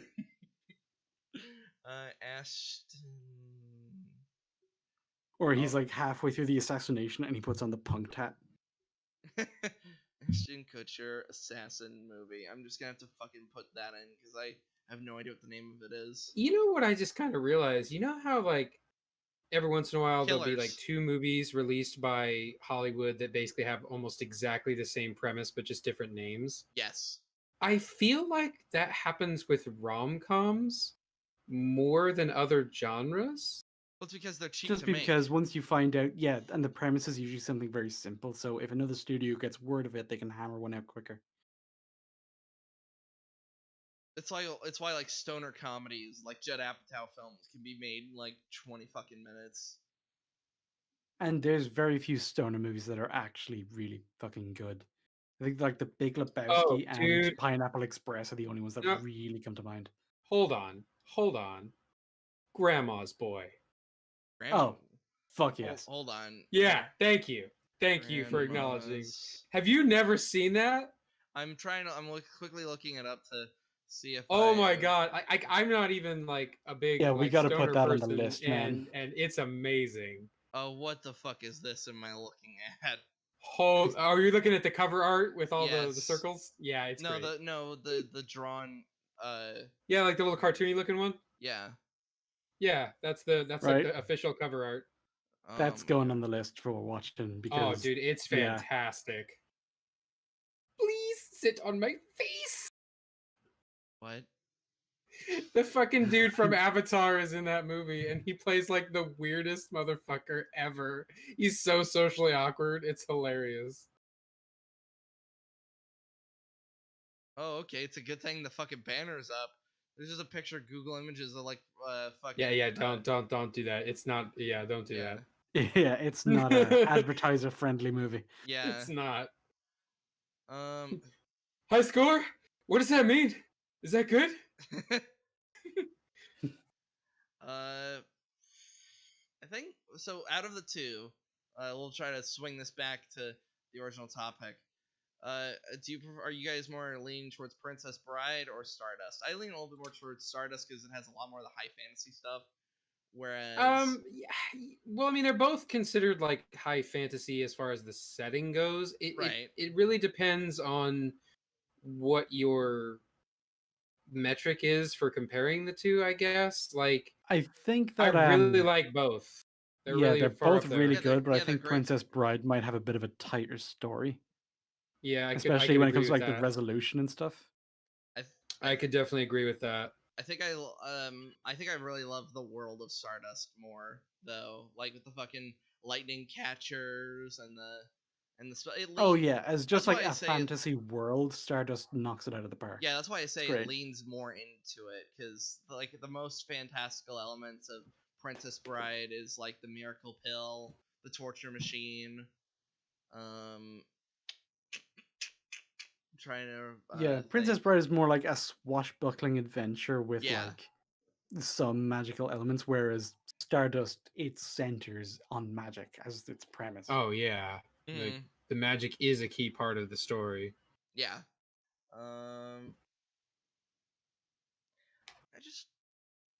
I actually just had a quick thought. So when Michelle Pfeiffer is breaking the mirrors in Stardust, he still Tristan still has the charm. So when the glass from the mirrors go around, because it's magic exploding stuff. Remember, she couldn't enchant him directly because he had the protection. So she grabbed a big pot and threw it at him. So that's true. He's not protected by protected from other things affected by magic. He just can't be enchanted. That's such a big fucking loophole, and I love the fact that the villain just exploits that immediately. Well, yes, she's probably come up across like magical protections and shit before. She's a fucking witch, but yeah, there's also limits to how much a single thing is going to protect you. It just reminded me like when we were watching it and she threw the big pot. It made me think of fucking Empire Strikes Back when Vader's just throwing all the shit at Luke. Yeah. It was very force battle-ish. Yeah, just like oh, it's like oh, just fucking keep swinging and hopefully you get something. Doesn't get a single thing. Ends up breaking the window. uh, Yeah, and both of them just have such good, world building, such good characters, such good dialogue. although Um, a dialogue of Princess Bride is I don't want to say way better, but it's way more. It's more memorable considering. I would It's one of agree the with that. most quotable movies of all Yeah, time. So Yeah, one of them. it's really My high name up is there. Inigo Montoya. You killed my father. Prepare to die. It's one of yeah. See, It's, people gravitate towards that one specifically, but I don't even think that's like the one I would go with. oh, the Like, one I there's so say many other better ones. the one I say the most is you seem a decent fellow. I'd hate to kill you. And I used to have a friend who would then say, "You seem a decent fellow. I'd hate to die." It's whenever we just play video games. Like it's such a that's one of my like practically anything that comes out of Inigo just fucking top tier lines. Well, and fun fact for those that might not be aware of it, the reason that he was able to get into that role so much, there's a line towards the end of the movie when he's fighting the six-fingered man, where he's basically like offering him uh, money, he's offering him power, he's offering him all this shit, and he's like, "What do you want?" And he's like, "I want my father back, you son of a bitch." The reason that that's so powerful is because Mandy Patinkin, the actor who did Inigo, lost his father to cancer, Oh, like shortly before the filming of Princess Bride. So anytime he's saying lines to the six-fingered man, he's not thinking of the six-fingered man. He's thinking of the basically, cancer. yeah, he's that thinking must of the have been cancer. And absolutely terrifying for the actor of the oh six-fingered man, yeah, because he's just like, absolutely. oh no, the choreography's going out the window. Am I about to get the shit kicked out of me with a prop sword? Yeah, like it was so those line deliveries specifically are really really powerful in that scene. Yeah, and I actually was watching an interview and he said like his whole thing, the whole speech about revenge was one of his favorite lines, and he brings up like what revenge can do to you, and I immediately just think Neil Druckmann just in the corner going, "No, revenge bad." Well, but Mm. that oddly enough, like the Princess Bride does the revenge bad thing because he's like, he spent like the last 20 plus years of his life, Yeah, searching for revenge, and well he that's got it. well But that's then how he's like, Yeah. you what do I do now? It takes the more right. nuanced approach of revenge ultimately not very fulfilling. Yeah, that's why Right. that's like there's a way to do the revenge bad story. It's just Neil Druckmann decided to fucking grab And, us by our shoulders, and it's shake just us, so and go perfect. revenge He's like, bad. have you ever thought about piracy? Yeah, and it because makes him the new Dread Pirate Roberts. Yeah, and then he becomes the new Dread Pirate Roberts, and it's like, okay. And so not only does it work for the characters and their motivations, but it also ties up that loose end And for the story. So I I love the fact that like Wesley's telling the story about the Dread Pirate Roberts and how it's like a fucking title that just keeps going on and on. Oh, it's so Also, yeah. Inigo will be a fucking fantastic Dread Pirate Roberts. Oh, yeah. absolutely. Yeah. And that's the thing is like just everything in that movie wraps up like so well. There is nothing that goes like unaddressed or ignored or, not really any expectations that are subverted. It's satisfying.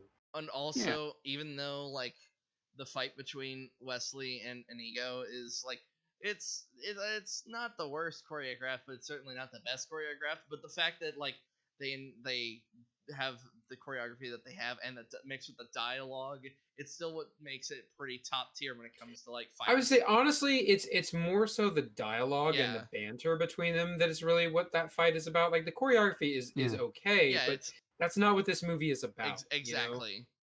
And It's compared to a about the lot of character things, moments. especially recently, the choreography is actually good because they do look like they're trying to hit each other, Yeah, not it just Oh well fight yeah. them. the one at certain points they do just look like they're just swishing the swords around, and Mm. where it's like okay, that's a bit. Well, that's probably because I took fencing classes, so I'm like, okay, it's very If you're interesting. gonna complain about one part of that fight, it's got to be the little gymnastic bar thing. Oh, Oh yeah, oh yeah, I always make random backflips. I Who always made the are joke. you? I made the joke that it's like I think when I was watching my friend a friend of mine, We compared it to the fighter fighting the rogue. So he does the jump, grabs his sword. The rogue throws sword, does front flip, lands, picks sword up.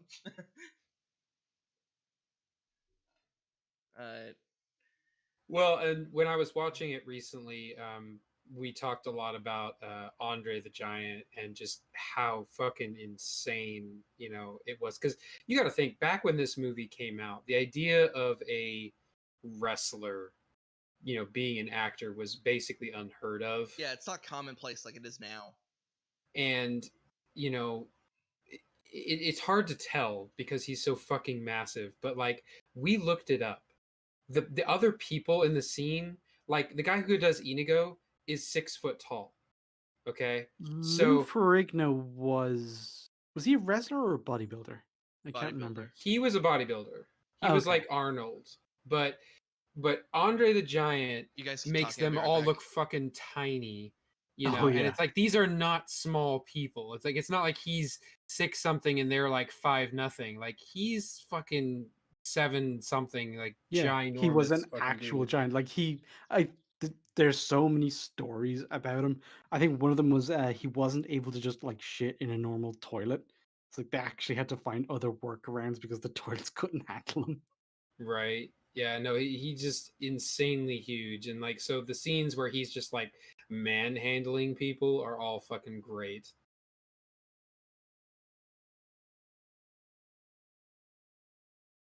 Like that's the kind of guy you just can't even get a stunt double for because nothing No. would be convincing. Yeah, absolutely not. Like, there's nothing you can do for that. Like, You have two smaller dudes in a fucking bodysuit trying to be a well, stunt and double. one of the best scenes is where he like puts his hands on somebody's face, and you can just see how fucking ridiculously huge his hand is compared to somebody's face. And it's like, remember, these guys are all basically like 6 foot. They're not tiny dudes. Yeah. It's not an optical illusion. He's just that fucking massive. What And other just things has he been in? Because I know he's done other stuff, I but The Princess no, Bride is I the don't. only thing I really know him for. I don't think so. He was like, this was back. I think that was really the only thing he did. Unless I'm just thinking of like interviews and I was gonna stories of say there's a him lot of other wrestling. And... yeah, there's a lot of other large wrestlers that have been in multiple things, but as far as I know, he played Bigfoot in the $6 Million Man. And that was in 1976, so that was like 11 years before The Princess Bride. But yeah, He other than also did that, his. I've got his IMDb up, and in 2014 he did his own voice for a video game. was he still That's his alive last in credit. 2014? I was gonna say he passed away. Unless they just used clips of his voice. I don't know what year he died. That's possible. Oh, Yeah, oh he did fuck. 1993 at Jesus, that's 46. early. Yeah, he died like 6 years after The Princess Bride. That's So they gave him the Princess Leia treatment for a wrestling game. That's unsettling. right, you bastards. Have you guys heard of so when he and like another guy and Arnold Schwarzenegger were hanging out, they were trying to show like, I think Arnold was trying to be like all big and tough, but then these two literally just picked him up like he was a toy and just walked him out of the restaurant. Yeah, just grabbed him like an Oscar. I'm trying to find the story. Andre the Giant and Arnold Schwarzenegger. I remember there was a Google image that went around like a long time ago about it. Yeah, it's like a sizes relative, and I think it's Andre the Giant and Wilt Chamberlain. Yeah. From fucking. Yeah, here it is. Here's the picture. I found it. And it was of course when Conan was being made. Well, yeah, because that's where Wilt Chamberlain came in, I believe. Right. But yeah, here's the picture. Yeah, And I it's It's have, like all, I like, just have looking at the sized. picture, that man's shirt must be like a tent for a normal person. Pretty much, yeah. Yeah, here's the picture stream. Chat. There you go. Yeah, it's like people think Arnold is this big fucking hulking dude, and then it's like, we'll wait till the big fucking hulking dudes show up, Yeah. I was thinking about this like 20 seconds ago while I was refilling my coffee. What's a what's a good movie that's just like Stardust and like Princess Bride? What's a good movie that just happens to have romantic elements? Because I was thinking like what came to my mind was Terminator, the romance between Kyle Reese and Mm, Sarah Connor. I I probably don't know if wouldn't. I'd go for that really, because Yeah, their relationship is not exactly a strong part of the story. Like I know yeah, it's because it's if you're it's talking about plot relevant, but it's just there really isn't that much of one, you know. whereas That with Princess Bride and Stardust, the thing that makes them romance movies or able to right. fit into the category is that the plot is about the romance. It's about how it unfolds and about the adventure they go on that develops it. Mm-hmm. It's like the romance resolves the plot, it drives it forward, all that good shit. Yeah, Hmm. I'm trying to think of like other examples of movies that would have that, but Han and Leia they're before the Enchanted. mm, sequels. Before the sequels. Even then, that was kind of a side thing. Luke was the main focus. That was just yeah. kind of a thing that happened between the side characters, which is nice, but not. I think the criteria is like it has to be enough of a plot point that it could be considered a romance movie. So yeah, I would throw Enchanted in there because it's about the romance, but like that's not the central conflict they're trying to resolve, even though it does end up resolving it because it's what most of the plot focuses on developing. Mm-hmm. Hmm. I don't know. I don't really watch that many romance movies because a lot of them are kind of shit. I'm actually just looking up romance movies now for a bit of inspiration, see if anything comes to mind. And fucking Room is on here. The one Right. movie that Brie Larson is actually good in, and that is the entire opposite of a romance movie. No, I was just thinking of just movies where it's just good and yet also has a good romance going on. There's an Irish film on there called Sing Street, which I quite liked. Mm-hmm. It's leaning more on like the idea of like the teenage romance, that kind of thing.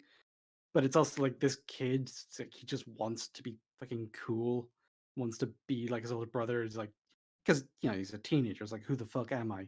What does it mean to like be cool and shit?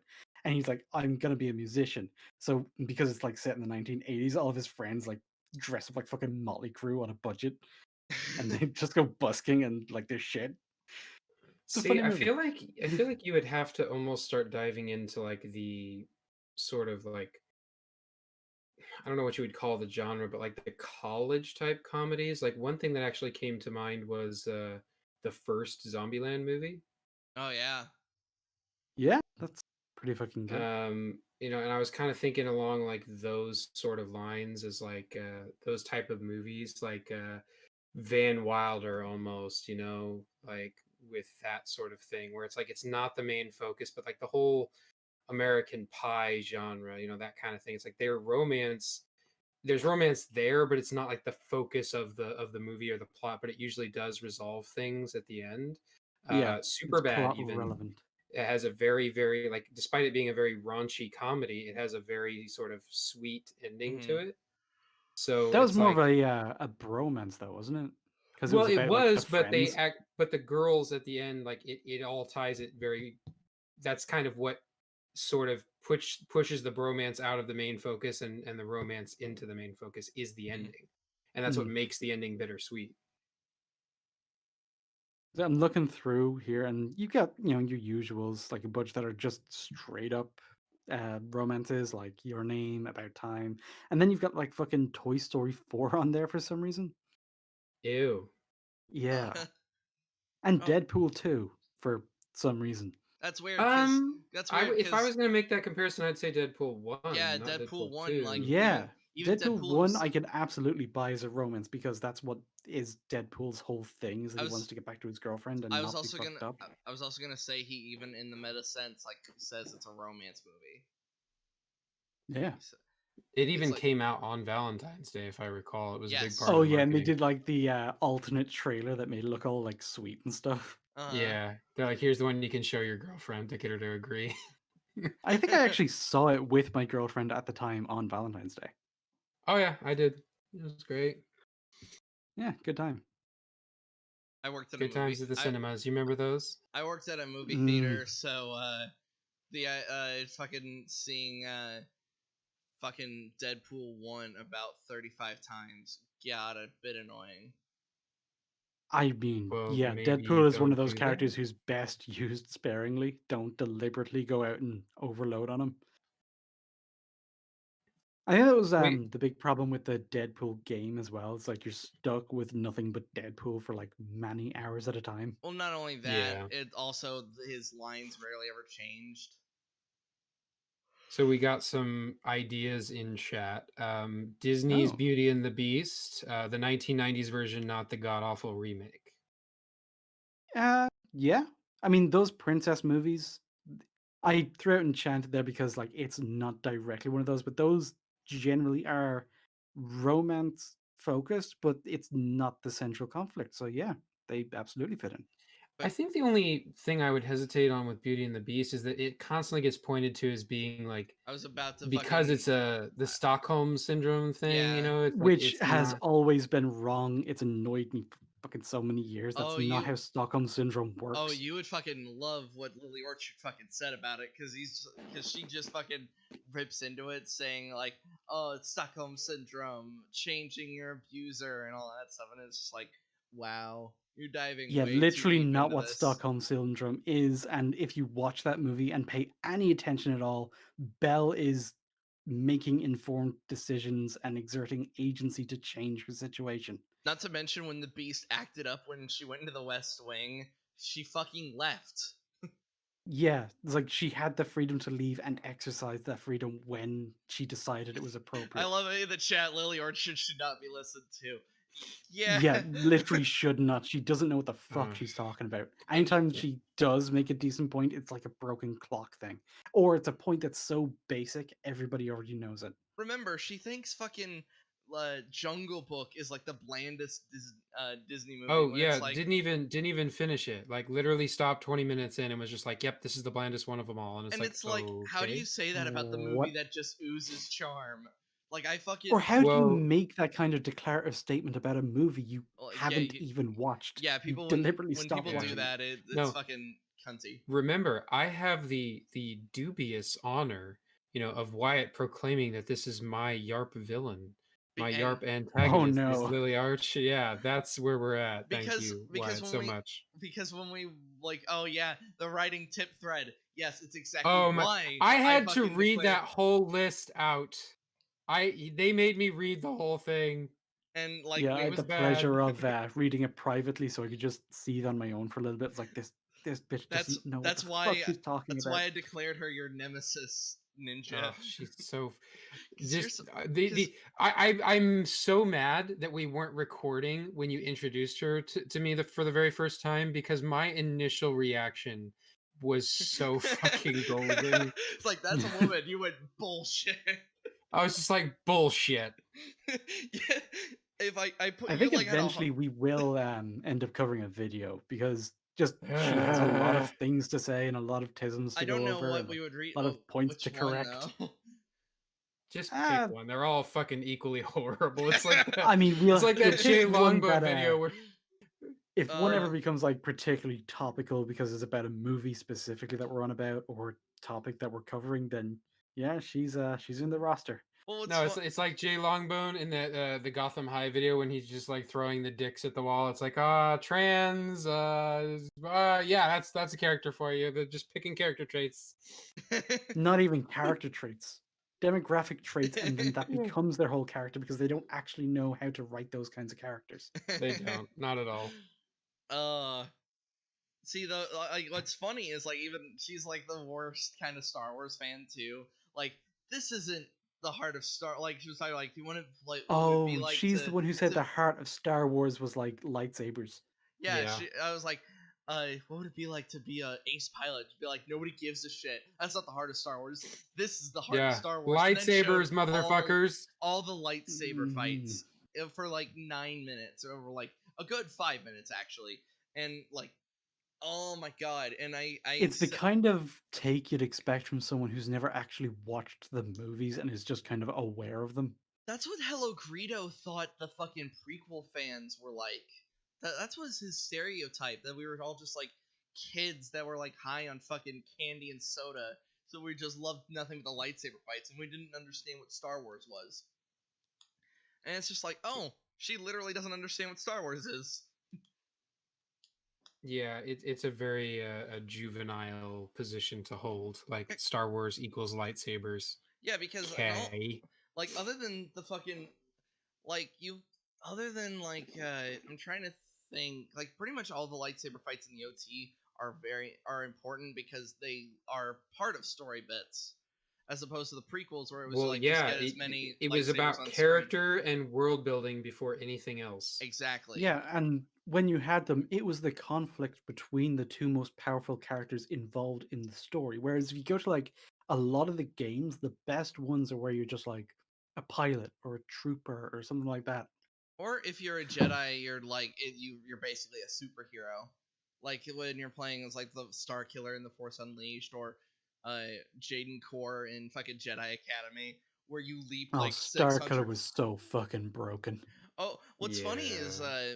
Wolf actually brought this up in his review.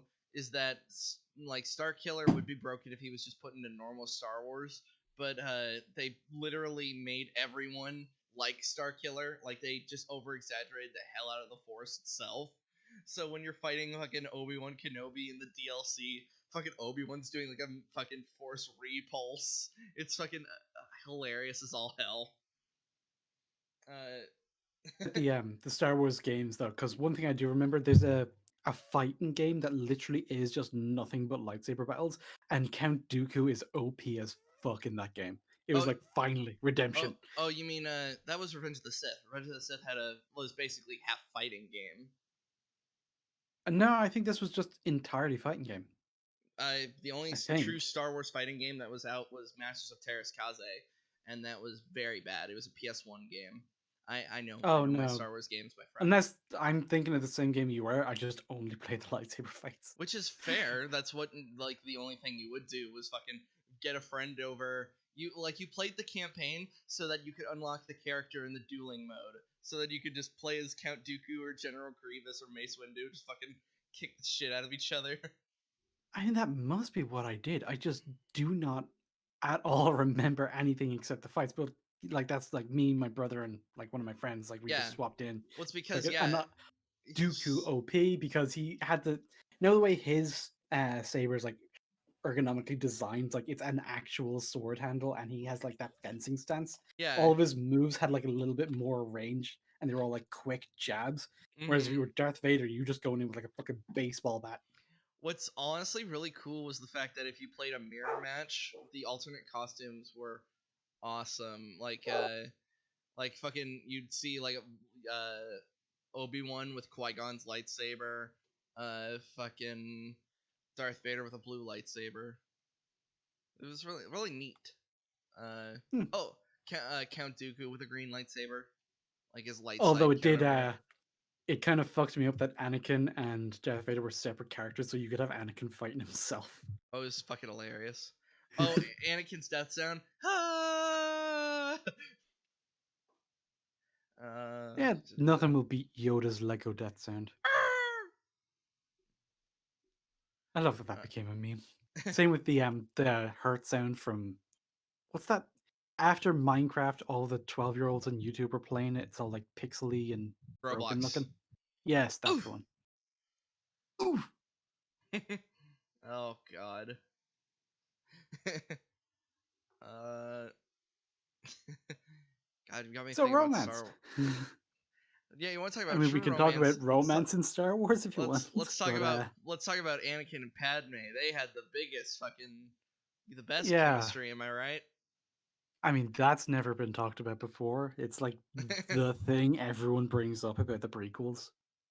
And Oh, even now, looking back, it's like, yeah, their chemistry was shit, but at least they tried to develop the relationship yeah. somewhat, and a lot of things don't even fucking try anymore.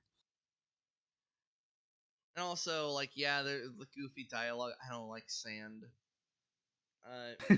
Somebody on So chat. every line became a meme. Yeah, somebody on chat, fucking, I keep saying the somebody when it's the one guy, brought up Arwen and Aragorn as a Yeah. cute. Their romance was really good. I mean, it was very kind of fairy tale, like the love that might never be, and then they do end up together, but like she's all mystical and she's got like elfism going on. And then it's like really important to the fucking to our Aragorn's plot, where the fucking her fate is tied to the ring. Yeah. Now it was still like very much like the Han and Leia. It was just something happening between the side characters that was very nice, made the world feel a little bit more alive. Like these side characters aren't just NPCs; they have their own shit going on, which is nice. Me. So, if you guys, I'm trying to think of anything else, like other things to chat about, because I've got a video ready to go for just a little short reaction tisms, because I'm Yeah, might sure, as well cover something. yeah, because I'm sure everybody, I'm sure, we've got stuff to do for the rest of the day. I've Like just got, eat eggs and cry. I was going to say I've just got my eggs and my tier decks are already ready to go. Got my deck UIs just ready. Let me pull this up. Pull that up. The Princess Bride. Whoop. Tried to play it. Let me screen share. How you doing, Slayer? How's your day going? I mean, it hasn't been going for very long. I basically woke up, I had coffee rubbed on my face, slammed my head against the desk to wake myself up, and then we got straight into WandaVision, which was a phenomenal start of the day. So you and me kind of woke up at relatively the same time then. Yeah, Except but one I of us woke up just in the afternoon. yeah. I was going to say like you just happened to wake up in the afternoon as opposed to me where it was like 6 in the morning. I'm just like try to be all To try and romantic. get us on both available for Y.A.R.P and stuff, it'd be like that. Because sometimes like you're waking up extra early, or I'm just staying up ridiculously late. Mm-hmm. All right, that's going. I'll throw down the banner. Here we. Oh, let me shrink Lurch a little bit because he's still up. Here we go. Can everybody see? By the way. Yep. Is the Ninja story might be taking care of something off mic, so we'll Yeah. just go without him, I guess, or Yeah. will we just wait? We'll go. of Vizini, All right. a flourish businessman in the prime of his life, working with the highest levels of government to stimulate the economy and proactively defend the Florin way of life from the evil Gilder Empire. The sworn enemy of Florin. Working for the greater good, his compassionate nature leads him to employ some of society's least fortunate. An alcoholic whom he personally rehabilitates. When I found you, you were so slobbering drunk you couldn't buy brandy. And What is going on? What? Okay, so he's just like memeing, I guess, where he's gonna paint this guy as like the unsung hero of the movie, which, you know, good joke. I get it. Nice shit post. Is okay. I'll take it as a shit post. I mean, I can't imagine like this being his actual take, but you know, we've seen worse.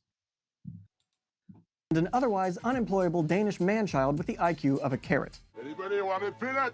His strategy for ultimate peace requires the cooperation of Buttercup. That's some ableism right there. yeah, a lot. Yeah, actually. Wow. A When was wealthy this slave video owner. made?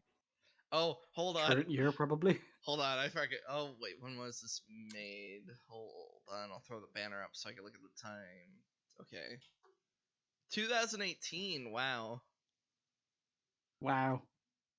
Yeah, that's some ableism. His strategy for ultimate peace requires the cooperation of Buttercup, a wealthy slave owner from the countryside who is betrothed to the... Whoa! Wait, fucking what? Fucking, I think we need a minute right there. You cannot just say these particular words in this particular order without some context, my man. I Like, choked on my coffee there for a second. Jesus Christ. I mean, yeah, if she employed some serfs, yeah, equal opportunities and workers' rights weren't a thing, but they were not slaves. Hey, they weren't slaves at all. That fucking killed me. I think a part of my A soul. wealthy slave owner. Now that's a take. Wesley wasn't a fucking slave. That's a hot take right there, my guy. The Crown Prince. But yeah, I guess he's just rolling with it. Unfortunately, Buttercup's estranged boyfriend, a murderous pirate who can't take a hint. It's possible. I can. What the hell? okay, I am now thoroughly confused. Her boyfriend wasn't the pirate. She didn't know. Yeah, her That boyfriend was one of her apparent slaves. Yeah. You know, still fucked up, but also literally not what happened. I was always a little curious as to why Wesley kept the Dread Pirate Roberts shtick going when he was just alone with Buttercup. He could have finally. It's like, oh, we're free. By the Because way, he it's me. felt betrayed by her. Oh, that's right. Yeah, he didn't want to like blow the cover too early. He actually wanted to feel out the situation first. That okay? Yeah, that's perfectly logical explanation. Yeah, everything's explained. Yep. I guess I missed it. You kind of get that with good movies. Yeah, Yep. yeah. Remember when movies were good? Remember when? I feel like we have our own member berries, but it's for quality. Remember when movies I mean, were you good? do still occasionally get good movies. It's just, and this has always been the case. It's just looking back, we're only seeing like the best of the 80s or the best of the 90s. Oh yeah, there was a But lot yeah, of trash back then too. Yeah, about at the best of times, 2/3 of the things that come out are still going to be mediocre or trash. Oh, there's some No, things sorry. happening off mic. I was chatting with River for a second, because she's heading to work. Like remember Death Spa? No. Yeah, that's why. Because it was featured on like Best of the Worst. It was a fucking shitty fucking home video movie. I think that was about a literal spa that killed people. Like, Oh wait, is this the one where like they were making handbags out of the skin? no. That I'm thinking of an entirely different movie It's the with a one very similar where presence. like ladies doing premise. like crunches, and then the machine just kills her. Like What? Oh, I'm gonna hold on. I'm throwing the banner up, because this I will occasionally pause for copyright, but Death Spa is so fucking funny. Death. I can't even remember the name of the movie I'm Spa. thinking of, because it was like a tanning salon, and like he killed women, took their skin, and made handbags, and then sold them to other women. It was really fucking weird and goofy as all hell. See, it was Best of the Worst, and I'm like trying to think.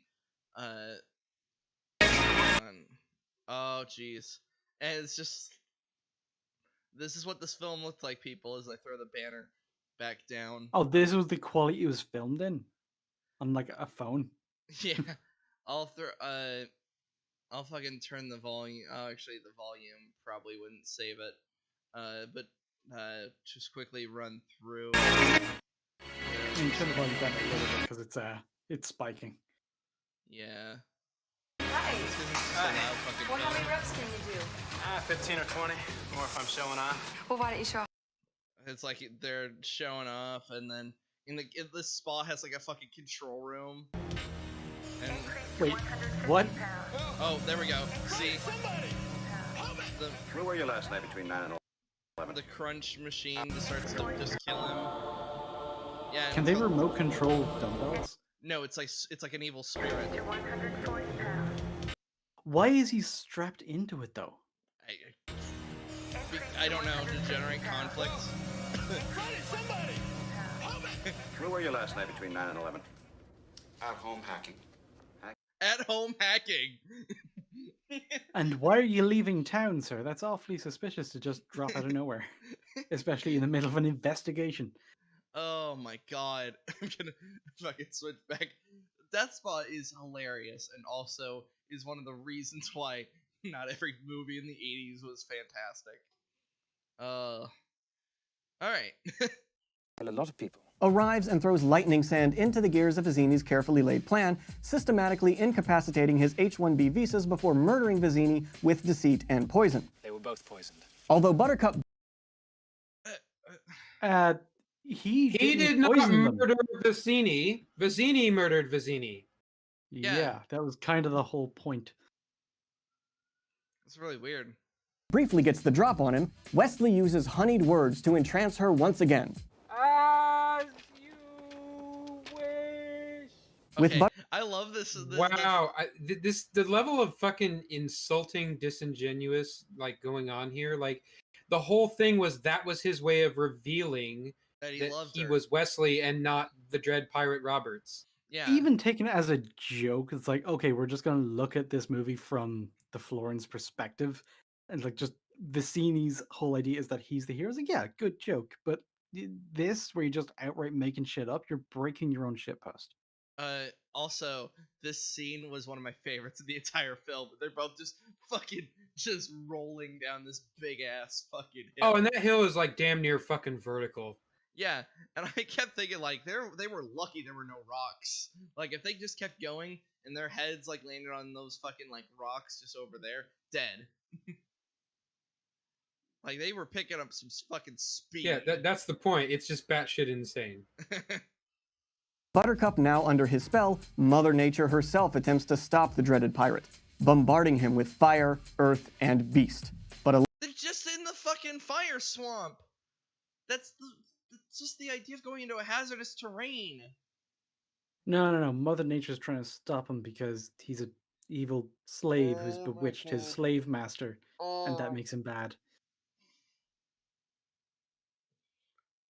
How do you commit to a bit that's this bad? This is going to Yeah, be the like, it longest started 3-minute off video of our good. life.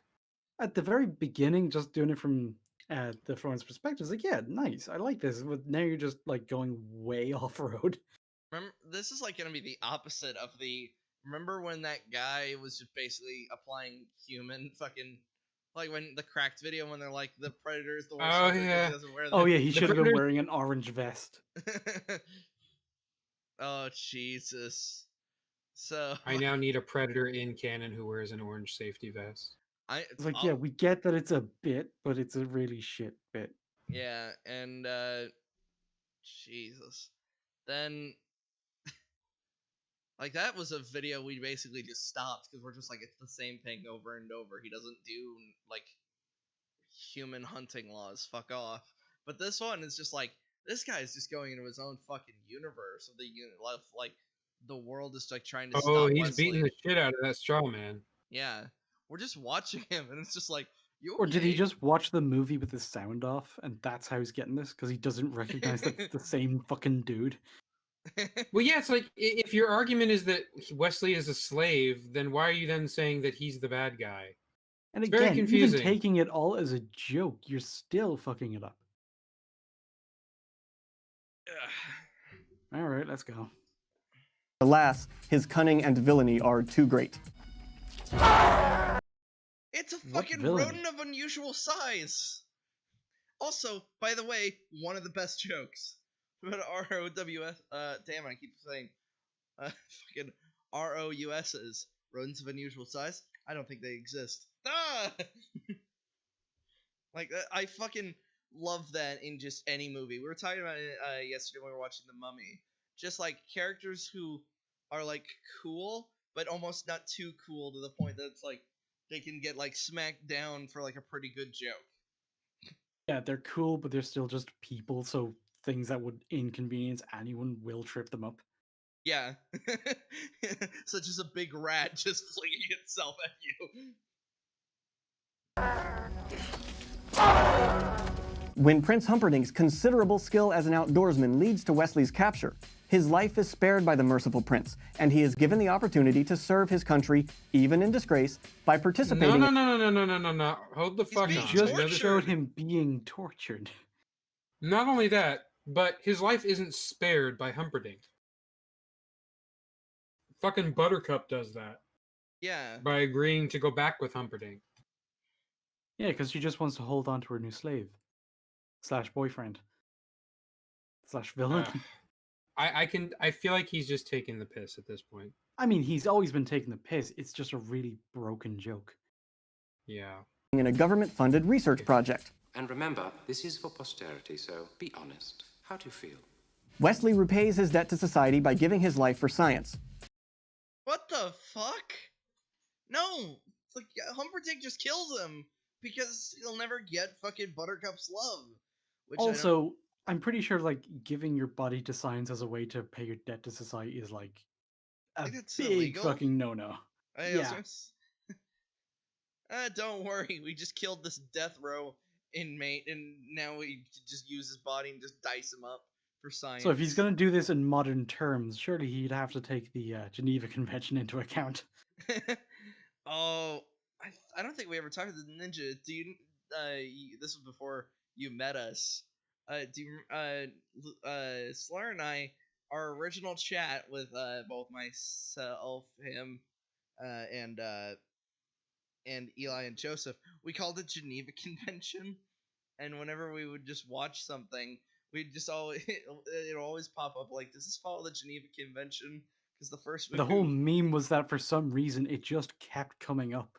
yeah, it's because we're watching Starship Troopers, and if you watch Starship Troopers, that ain't fucking following shit.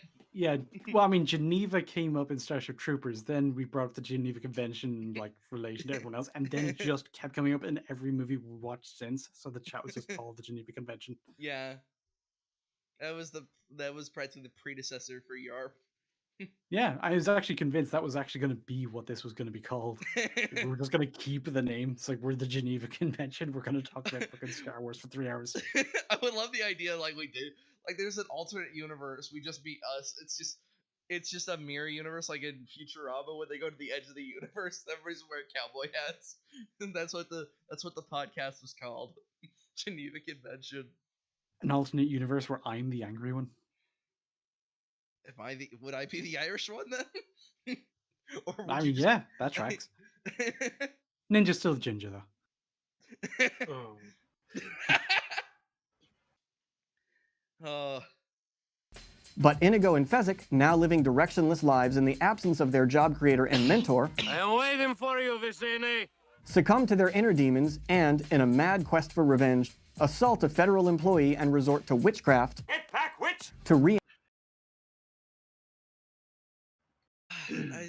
This joke, man. Did he think this was gangbusters or what? Another good joke is like they don't even think about trying to escape.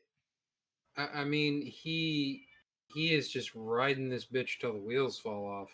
I mean, dedication to the bit and all, but like, recognize when your joke has stopped working.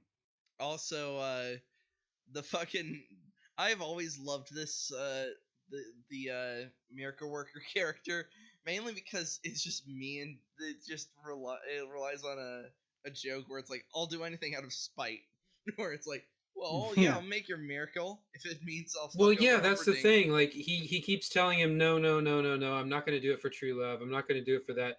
Oh, but I get to fuck someone over? Sign me the fuck up. That's what makes it funny. Yeah. Also, the whole mostly dead is nearly alive with all the way dead. There's only one thing you can do. That's just a really fucking iconic line. Yeah. Rifle through his pockets for change. reanimate Wesley's felonious corpse to do their hateful bidding. In a final act of stunning bravado, zombie pirate Wesley invades Prince Humperdinck's home on his wedding day with the help of the vengeful Spaniard and the Buttercup doesn't want to be married. There's literally a scene it doesn't matter what you want. shown in the movie where she's like, we got married, and he's like, no, you didn't. Did you say I do? No, we sort of skipped that part. Yeah, it's like, oh, then it doesn't Then count. you're not married. And also, like, she's like, I'm just gonna go kill myself. And the fucking king was just like, oh, that's nice. That's nice. The king just doesn't understand. He's old as balls. Yeah, he doesn't get it. the gentle giant, wantonly slaughtering the event staff and members of the nobility during the hustle and the bustle. The six-fingered man killed his father! But no, yeah. He's a drunk assaulting a federal employee, which is also just really weird terminology for like monarchs. Yeah. But I'm sure this guy thought he was being absolutely hilarious. Oh Yeah, yeah, I'm he thought he sure. had shitpost gold right here. Yeah, he thought he had the golden turd from fucking American Dad, but he's actually just holding regular shit. Muscle of the attack. Deploying his favorite tactic of deceit, coupled this time with threats of barbaric cruelty and violence, The next thing you lose will be your left eye, followed by your right. the undead mass murderer tricks the beleaguered prince into submission. This is a great fucking scene where it's like all your perfect ears as they fucking like they'll see you and they'll just like shriek. Now drop Again, the he's fucking not sword. actually criticizing the scene. He's just running with the gag. It's like these are not his actual thoughts, which is kind of like his blanket cover against, just blatantly making shit up. I was going to say Rather than this. what he was doing in the beginning was actually good because he's taking things that actually happened and doing it from a character's perspective who would obviously think that they are good. It's like that's good shit. But then you just, this. And then defenestrates Buttercup. Inigo, fresh from the kill and high on bloodlust, expresses regret that this killing spree must now come to an end. I have been in the revenge business so long. Now that it's over, I don't know what to do with the rest of my life. Wesley offers him command of his appropriately named pirate ship, Revenge, so that Inigo may continue his bloodbath in Wesley's name as the new Dread Pirate Robbers. Have you ever considered piracy? Because in the end, Wesley is still just a sociopathic thug with Stockholm Syndrome who murders Carnival cruisers for a living. What? What a 5-egg sentence. That is, that's a 5-egg sentence right there. I rate this 5 out of 6 eggs. It's the lowest rating possible. Well, no, it's not a rating. It's just like a declarative fucking grade. It's being rated as a 5-egg thing is universally bad. So we don't bother with like the 1 to 4 egg ratings. It's either 5 egg or it's actually good. It's I don't understand even like the thing that makes jokes funny is that they have their own internal consistency. So like even if you're going to have this whole gag like you were talking about where you're looking at things from the villain's perspective and how they would view things, sure, there's some comedy to be found there. But that joke isn't even consistent here. Like is Wesley the bad guy or is Buttercup the bad guy because she's a slave owner? Yeah. If he cut all of this off and just kept that first little bit where he's just talking about it from Vasily's perspective, so yeah, that was actually a nice little joke. That is how Vasily would see this entire situation. Yeah. I don't know. And especially to go after something that's pretty widely accepted as being a really fucking good thing. I mean, he's not really going after it. He's just, using it because it's popular and it's like, oh, hey, isn't this movie funny if I actually switch the script up? Ha ha ha. But also just kind of blatantly don't actually use what happens in the movie and I just make shit up off the top of my head. Right. Inconceivable! Hey, thanks for watching. Please click like and hit subscribe. And hey, share this You video have a very too. punchable face, my sir. What? And a very round head. Yeah. I just love the fact that Look at me, I'm fucking edgy with my goddamn Linux t-shirt. Is that what it said? I thought it just said Inu. With like No, some that's gamer Linux, but it's in fucking like the tags. Metallica font. So it's like I'm a rocker, but I also work on computers.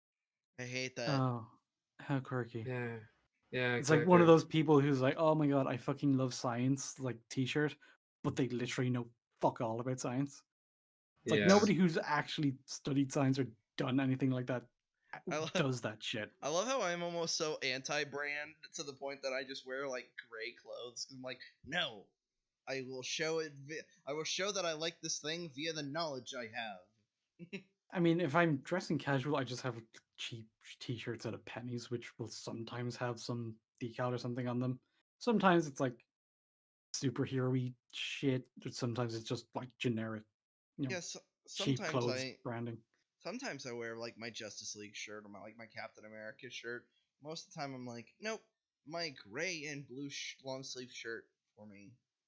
Or one thing I've always liked is band tees, because bands will usually get like good artists to do the shit because they want to stand out. Yeah, fucking Motorhead had some fucking album covers, man.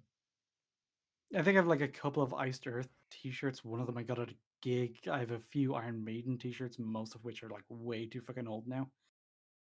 It's like good shit. Here are some suggested titles for your social media posts. Guy makes video about the Princess Bride. You won't believe what happens Wait, next. what the fuck is this? He's like instructing people how to make his shit go viral. What? Yeah, that's Wow. really weird. That's That's- some high levels of cringe right there. Yeah. Oh my god, it's like anyone who tries to make themselves into a meme and it's just instant cringe. I'm just throwing the banner back up. Fuck, that was No, you're covering the best part, man. This is some cringe here. We got to experience the fine. cringe. Fine. Yeah, play it out. Or the Karate Kid guy destroys the Princess Bride. The Karate Kid. Okay, I bet is this like what he's known for? I'm not seeing any Karate Kid. I see Fight Club. Is he the Karate Kid guy? Who is he? I don't Because know. there are two Karate Kid guys and they're both in Cobra Kai. So Yeah, I was going to say. Yeah, I don't know who the fuck this guy is. I was going J. to say. Matthew Turner. Yeah, you ain't no LaRusso. You ain't no Johnny. hold on, I'll fucking look him up. This is very interesting. Oh, it's because he has another video about how Daniel is the real bully, and he made it in 2015. Is that where the fucking? Oh my god, is that where the fucking video comes from? So. Which yeah, it turns out like in Cobra Kai, you know, your man actually has his own perspective on it, and it's explored properly and really good, which retroactively makes all these kinds of takes redundant. Yeah. Here's the thing. Yeah, from both their perspectives, both Daniel and Johnny are fucking shitty people. Yeah, and it makes their conflict in the show really fucking interesting and good because they just cannot come to terms until someone sits them down together, and they do find some common ground, but something always fucks it up. Oh yeah, like when they're trying to find Robbie and like Johnny's just going a bit too extreme, and fucking Daniel's like, "Knock it off, man! Come on, you fucking psycho!" Yeah, Daniel is just not fucking committed to finding Robbie. It's not his son. He doesn't understand. He's such a bullshit sidekick. Yeah, whereas he's just ready to go full Terminator mode at a drop of a hat, which is one of his most endearing qualities, but also makes him really fucking unhinged. I find what's so weird is like I know Johnny's supposed to be like the main character, but especially with what I saw at the end of season 3, Daniel still fucking was the one who had to fucking beat Kreese, like, and with the fucking like nerve punches and stuff. It's just like this, like it brings me back to like is this always going to come back to the idea that Miyagi style karate is always the answer? When it's like I thought the whole point was that was like it was to show like a mix. Well, it's going to be because that's what they set up at the end of season 3. Is now you have Eagle Fang Karate and Miyagi-Do Karate working together against Cobra Kai. Yeah. So it's like you take the sheer force of will and enthusiasm, which is interesting word for it, but we'll call it enthusiasm from the Cobra Kai school, and you apply that to Miyagi-Do. That's when you're going to get the magic. And it was set up way before that. As soon as Daniel came back into the picture, they actually set up the two philosophies they have and about how you need to balance them out together. Mm-hmm. And that's what the main kid, that's his whole thing. Because he's kind of between the two. Miguel. Yeah. Yeah, now Robbie is fallen to the dark side. He's fucking. Well, that's because Robbie's a piece of shit. Well, yeah, Robbie is a piece of shit. From the clips I have seen, yeah, he's completely. He fucking kicked Miguel and damn near paralyzed him. Now, one thing they do with him that I like is the fact that you know that we were just criticizing it in WandaVision. It's like, oh no, this bad person has sad backstory that excuses them. It's like they don't do that in this. Yeah, they don't. They set up his shitty life and his backstory and everything as an explanation as to how we got to this point, and that's where we're taking the story forward as he develops and the ways that different people influence him. It's actually really fucking good. It is. The only complaint that I have about it is what's her name? Sam has that Oh, really fucking cringy line where she's like, everyone has a sob story. It doesn't give you an excuse to be a bully. And I'm like, thanks, Sam. Half of this shit is your fault. Yeah, coming from Sam, someone else, it might have hit better. yeah, Sam is just Yeah. an awful person. Yeah, Sam is an awful character. Like, she's I just a think- horrible human being. I think you described it as like everybody from Miyagi-Do is just an awful person. I mean, they really, like, I hate Dimitri, man. I fucking hate that kid. What's wrong Like, with I was one's glad to Dimitri? see him, and he's the one that's the fucking nerd Yeah, that ended up Oh, with the fucking Miyagi-Do. nihilist from season 1 is like, I actually kind of like a Yeah. lot of his things, but then yeah, now he's trying to be, one of the main cast, and it doesn't really work. maybe it's because No. Well, and maybe he because gives Eli a bunch of shit about being a fucking bully, but it's like, dude, you have done equally bad shit, if not worse. yeah, maybe it's because Like it's out of you are a piece context. of shit as well. Maybe it's because it's super out of context. So I'm like, I sympathize a lot with with Dimitri, and don't. Of course you do. Yeah, well, it's because that's who I was in high Deku school. crybaby. Yeah, you got that fucking 5-egg personality.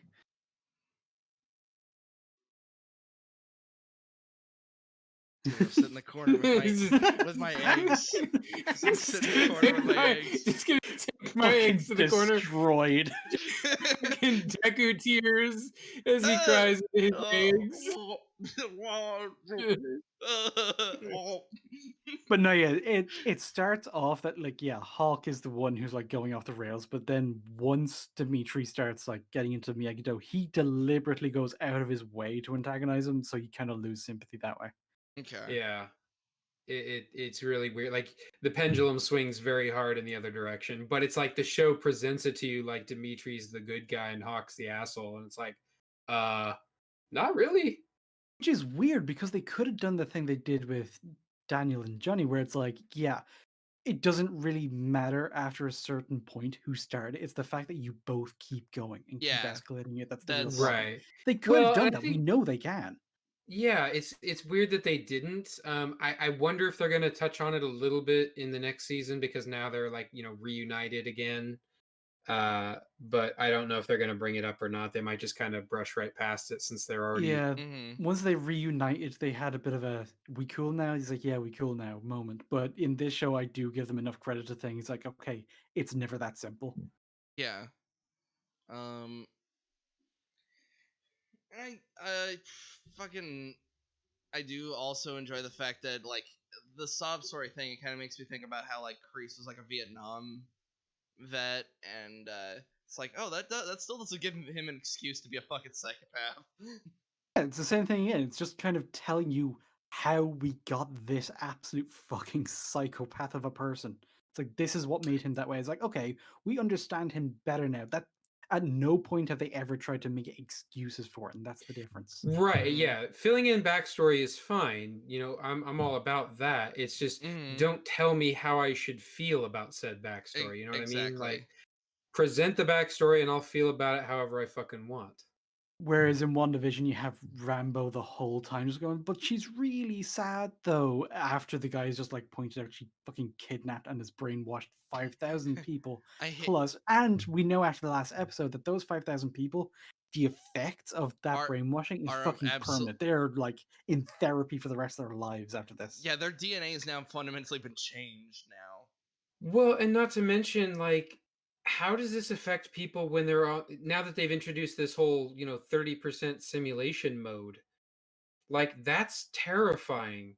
What if Yeah, you're they one have of like these people life that's just support. they're basically on idle? Yeah, we saw that. Remember the lady who was basically constant on and off turning the fucking the hanger. She was crying. She's in pain practically that entire time. Well, how aware is she of what's going on around her? Like, we don't know, but it's very troubling. Yeah, from what they've said, they've got a kind of a trapped in their own minds things like Wanda won't even let us think about leaving, so she has that much control. But Mm-hmm. then she'll like assign them roles that they have to play for her show, and that's kind of like they have very limited agency, but she's not directly puppeting all of them.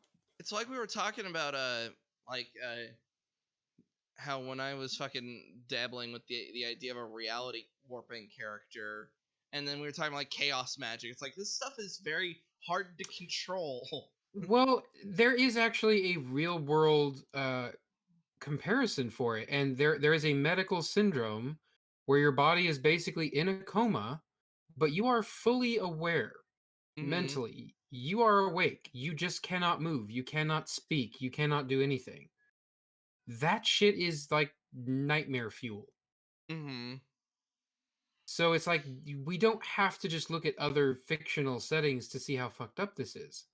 We can make direct comparisons. And so the idea that she's got all of these people basically just trapped in their own minds, unable to control their own bodies, like, dude, you are. I hate to make the comparison because apparently that's going to put me in the same camp as Gina Carano, but you are like Oh, dude. Nazi levels of bad here. Like, this is really fucked up. Yeah, and Mhm. when you act, the fact they go out of the way to show how horrific it is, while also having Rambo be like, "No, no, she's the real victim because this is all from her guilt. She didn't mean to do it, but she definitely meant to keep it going." But that we don't talk about that. Yeah, it's like as if That's where you get the whole tone is borked thing, you know, because it's like, well, which is it? Is it really bad and heinous and we shouldn't feel sorry for it, or is it just Wanda sad, so I guess that's okay? And you remember in like the first 3 episodes when we still thought this show was going to be good, and we were like, "Oh my god, they're actually setting her up to be a villain. This is going to be really interesting." And then it's like, no, they're going yeah. to puss I out. mean, it could have been. There was a lot of potential there. Yeah. Mhm. It's like episode 4 gave us the the bad feeling about this because of the way it started, and then episode 5 Yeah, just fucking here's the derailed it. thing. Episode 4 starts with somebody being unsnapped. We're like, okay, weird. And turns out Mhm. it's the kid from Captain Marvel. It's like, okay, we're getting a little weird. Then we find out Sword was established by what's her face from fucking Oh yeah, from they Captain Marvel. retroactively put Sword in. It's like at a time where they should have come up before now. It's Yeah, like they weren't a new agency set up in the snap period, which would have made way more sense. yeah. If they were literally just like, if by if the snap happened and they're like, fuck it, we've been without something like Shield for so long, we need that back up and running. But we can't Yeah, use so we Shield. make a new one called Yeah, Sword. Sword. Yeah, where they're more aggressive about it. They're more like they're like, no, we see the threat, we're taking it out. We're worried about Earth's security. Well, But and even from the comic standpoint, that's exactly kind of what Sword was. Like, Sword was the exact opposite of Shield for that reason. Like, its entire purpose was to go out and deal with these threats. Like, you know, Shield had contingency plans for everything. They wanted to prepare and be and reactionary. So, like, they're preparing for the aliens and the gods and the shit from other planets coming to fuck with us. Sword's like, nah, we're gonna go find those things and fucking murder them to death. It kind of sounds like they were named the things they were for a reason, rather than what was it, the sentient weapon Yeah, operations and the whole research. like you know, the whole oh, acronym. it's the acronym thing is just it worked out that way, but yeah, no, they were designed to be the two sort of parts of Earth's defense force, you know? It's like Yeah, you have shield and you have sword, and so the fact that he's being Mr. by the book military guy, let's get shit done, makes a lot of fucking sense. it And it Just you doesn't does. know, work that he's so fucking stupid about it. Yeah, that's the thing. Agreed. He's making some very poor decisions, but it's hard because like he has dropped some massive truth bombs as well. Yes, I That's like the fucking that's killer. yeah. It's like up Here's until the last couple of episodes, he was one of the ones that was actually making the most sense. yeah And then he just comes out with this dialogue that is not a thing a normal person would say in the scenario, just deliberately to hand him the idiot villain ball. yeah. It's like I was. Right, and It's you're like watching his character be destroyed. Like in the first 3 or 4 episodes, you know, he was presented as being like not necessarily bad, but not really good either. He was just the guy, the Yeah. director of Sword, and he was kind of running things. yeah Be But a now bit of they're an like asshole, very but ultimately he wanted to be yeah, effective. yeah. Here's right. here's the He thing. wanted to get shit done. Here's the thing. Like how he was just being an idiot from the get go. Not from the get go. As soon as he entered the picture, like he was dropping all those truth bombs. But then when fucking Rambo was trying to possibly de-escalate the situation by talking to Wanda, he just went shoot her with a missile, which is like Yeah. okay. The idea is It's like like, oh no, in it's time for me to be a villain now. yeah, and like What's like, there's not necessarily a problem with striking out. One, it's just the timing's bad, and secondly, really, a missile, like that's the best you got. That's like the equivalent of like versus somebody who like fucking ripped Ultron in half with her mind. Voltron, who is made of vibranium. So, so you basically, it's like I was saying earlier. It's like shooting at Godzilla with a 9mm. What were you one? What are you expecting? It's not gonna work. And he keeps doing stupid things throughout this like every now that he's appeared, and he's apparently gone full villain mode in the show's eyes. In our eyes, he's like, yeah, he's doing some kind of smart things. He's just being an idiot about it. Or his Well, overall goal they're makes sense, but the way he gets there is absolutely broken. Yeah. yeah, they're doing the thing with Stephen Lang from Avatar, where it's like he's just evil for the sake of evil because military bad. Mm-hmm. Yep. It's become a cliche at this point that generals are idiots and also just inherently evil. We don't really see competent, well-meaning generals in movies for some reason. Even though most of the time, if somebody is a general, there's probably some good reasons for that. Mm-hmm. Also, oh my god, there's also just some stupid just line tisms. I still get really irritated with the like you're holding thousands of people hostage, and yet your guys are the ones with guns, and it's like you have superpowers. See, And and the that's show the acts like that problem. was an actual counter to that point, and it literally isn't. Yeah, that's the part that bothers me is when like you can tell that the politics is kind of slipping in, and it really happens a lot with like Darcy, Rambo, and Wu, Oh yeah, and Like, then well, any even though they're dipshits, they're like just right by default. hold on. yeah, and then that Also, line with Wanda and him, yeah, that was really fucking bad. You're the one with the guns. It's like okay, the what does that have to do with anything? the Darcy Yeah, you're the thing. one with the fucking reality magic and also hostages. Like, I how was the you fuck did could they think they were going to spin that? she could instantly release everybody and fix everything if that's what she wanted to do. Hmm? Instantly. But she She is basically chooses this not to. That's what universe's makes Dr. her villainous. Manhattan.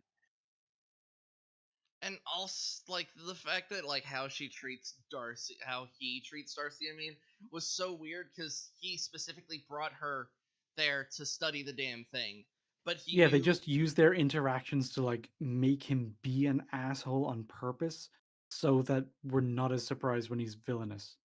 But and that's just a really fucking lazy way to do that. and we don't understand what's going on with Sword and why they wanted to bring like they weren't helping Vision. They were Well, just watching yeah, him this fall really apart. needed to be established like way earlier in the MCU that this was a thing that existed because now it's just creating all kinds of fuckery because they just inserted them into the canon at like the last possible minute. Yeah, and we basically brought up how like it seems like Captain Marvel has kind of infected the MCU like a fucking cancer. Well, yes, but I mean, it would have been an okay sort of like after credits scene. They should have established at the end of Captain Marvel that Sword was basically going to be a thing. Okay, yeah, if they had done that, then I feel like it would have had some level of cushioning. But because Yeah. they were Right, like, because we would have had some time to kind of absorb that and theorize, and there would have been a lot of people saying, "Oh my God, this is going to be a big part of Phase 4," and like that would have been fine. But the fact that we just kind of get nothing until now, and now it feels like we're just retreading ground that was already established, how is many is very problematic. how many episodes of WandaVision are left? I think it's 9. only like 2 or 3, isn't it? We're at episode 6. Yeah. So we've only got 3 episodes left. What are we gonna be doing here? They gotta I fucking mean, start. We need to we're in get a finale fucking mode move now. on. Yeah, with the fucking Well, she's done the storytelling. thing where it's like she got really pissed off because Vision tried to leave, so she just expanded the bubble. So Well, now her powers are going to be stretched to the max, and now everyone's already okay. Yeah, she's fully hostile. Can we actually try and do something now? I, Since I we've also managed to get rid of all the fucking dipshits since they drove off somewhere else. no, they got absorbed into it. The only like Rambo and drove away, and so did Director Man. Yeah, that's what I meant. It's like Rambo, Wu, they've driven off to try and get their own way into the bubble. General Dude, he's gone off in a different direction, so he's going to call in more sword support. And then Darcy got absorbed. Oh yeah. Yeah, she's in the fucking thing now. She was like, Great. "Oh fudge!" Oh no. Oh no. I see you right there, Mr. Sunday Movies. I just realized Ah, that's there. no. How long is it? 31 Over minutes. half an hour, and we just know he's not going to say anything. They're not gonna say a damn thing. His videos are fucking exhausting to listen I to. remember when Mr. Sunday Movies was actually a very good channel, and Well, yeah, he used to just do the Easter egg hunts for different movies that came out. yeah, and then little reviews, like. But now they've gotten so focused on basically turning the Weekly Planet into like content for the channel, and it's just. I don't want to say they just started absorbing soy, but it damn near feels like that. Yeah, they have a whiff of it about them, but mostly it's just they say nothing. They just throw around like off the top of their head theories based on fucking nothing or Yeah. just Twitter rumors Oh, like from people who also barely even pay attention when they watch things. Let's It's not forget exhausting. the director is Mephisto, and Agnes is a witch. Oh god, their theories are so tismy. And I almost think that on some level it has to be bait so people can argue about it in the comments and they get more interaction. I oh my god. I'm just rubbing my head.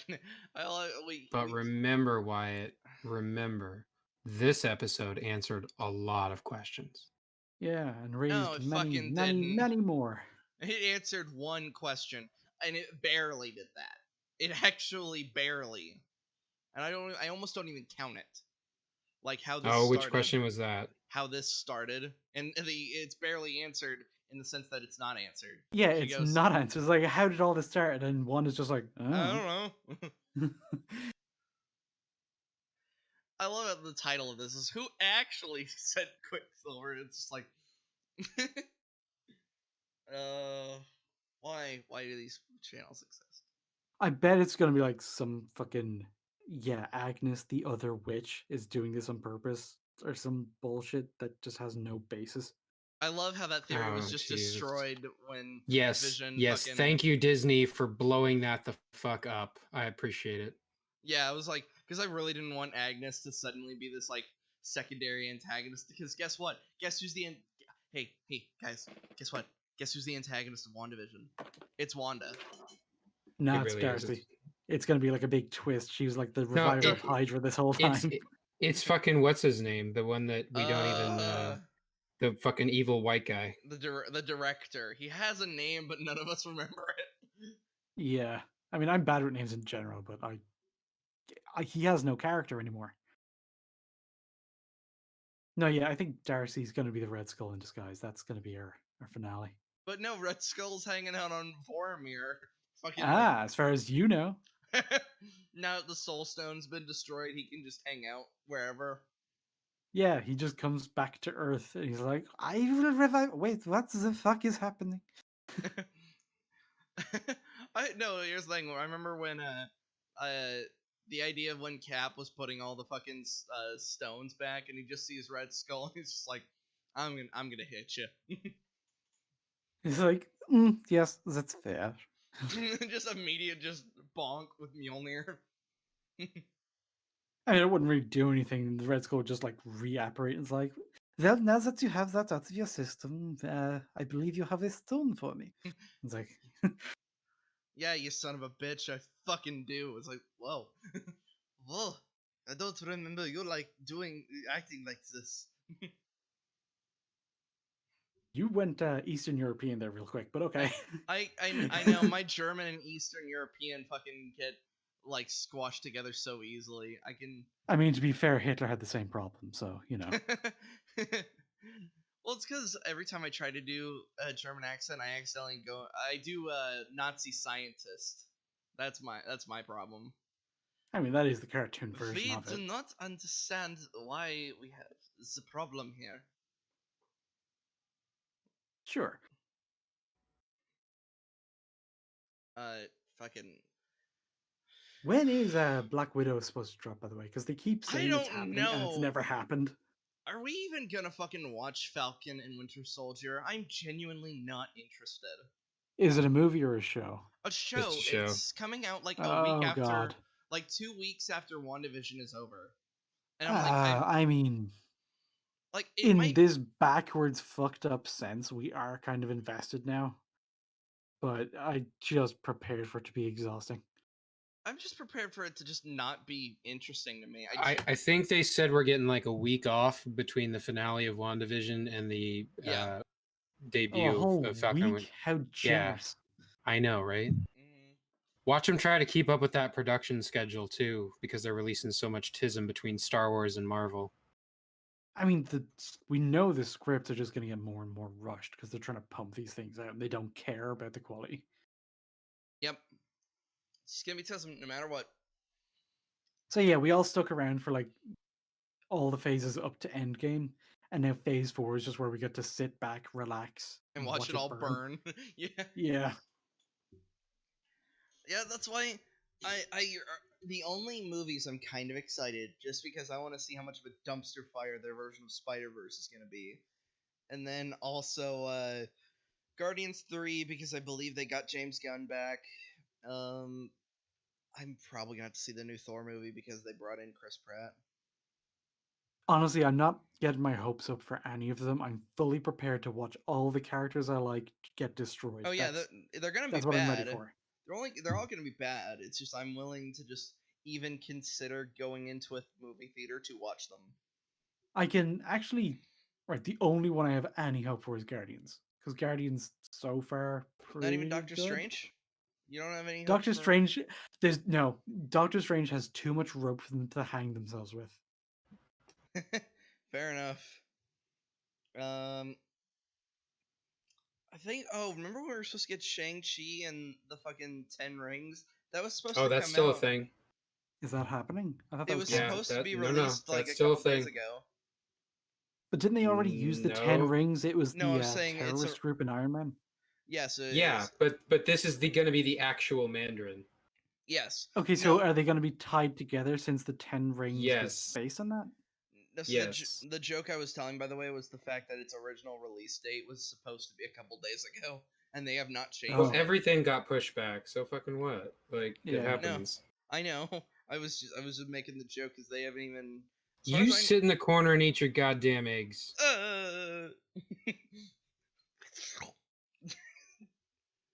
Jeez, I'm just thinking of fucking. What other MC? I'm gonna pull up the fucking chart. What's gonna be all in Phase 4? Marvel. Phase 4.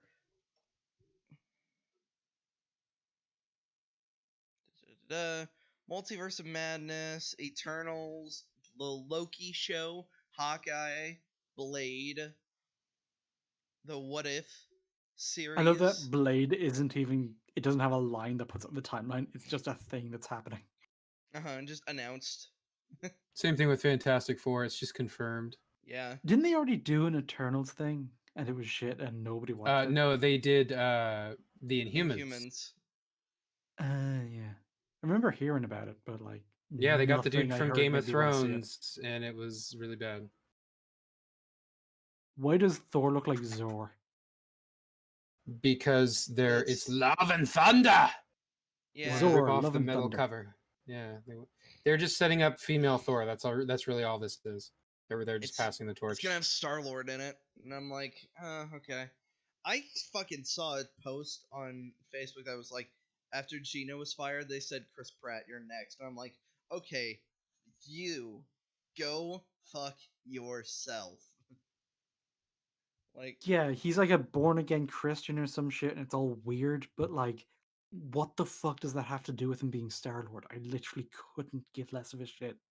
well, they fucking, like, because remember he didn't attend that Avengers It's Biden almost thing. as if it's not about what they're complaining about. They don't really care about the movies or the media.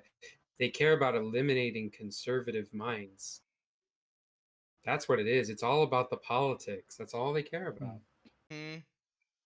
Fuck you, moderates. Either drink the Kool-Aid and join us, or die. Right. Drink the Kool-Aid and join us, what and try to cancel people because these people aren't even leftists, really. Oh no, they are. They absolutely are.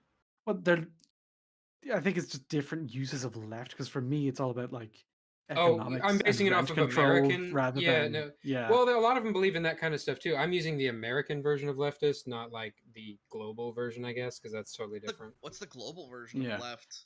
Well, yeah, it's really just it's an economic stance. That's all it's ever been. It's like tying it to like being pro LGBT or anything like that. That was all just it happened to line up that way that the people who were more left leaning tended to be more liberal. So being more liberal then got tied to being left, and then that had to be separated later on. It's weird.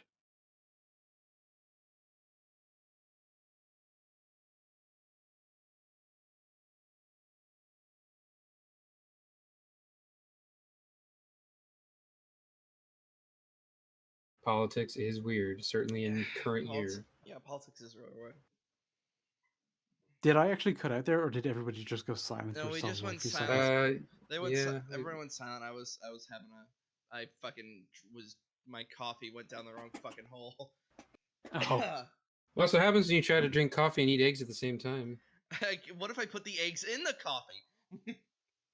What if you put the then coffee you're in the eggs? fucking degenerate because that sounds awful. That's how. Yeah, I immediately just was disgusted with myself. I was like, ugh. You could have egg and coffee at the same time if you make like a coffee flavored souffle or some shit, I guess. Look at here with fancy pants with the souffles. Well, I just picked the eggiest dessert I could. I'm sorry I tried to accommodate your weird fucking taste.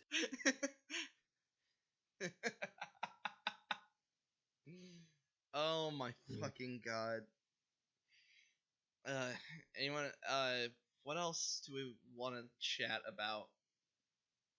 I mean, it was mainly WandaVision, romance movies in general, and Princess Bride and Stardust specifically. So I think we covered the main things we wanted to. And we watched that little fucking video about fucking Princess Bride. And it started off kind of funny. That's the gag. hard part. Oh yeah, forgot we haven't finished that, so I'll throw the banner Oh back no. down. Bride, or my wife's personal favorite, get the fuck off YouTube and fix the water heater already. Your baby's taking a bath in the North Atlantic up in here. As you wish. What the fuck does that even mean? What? Is that a reference to something? Fix the water heater because your baby's taking a cold bath, which is dangerous parenting, especially if it's talking about an actual infant. Yeah, they're not supposed to. Yeah, the water's not supposed to be cold. They don't have the mass to maintain their own body heat like that. Yeah, it's fucking dangerous. Oh, did you see the fucking black Superman suit? I'm looking at it. I mean, it's more appropriate for Man of Steel because he's all mopey and shit.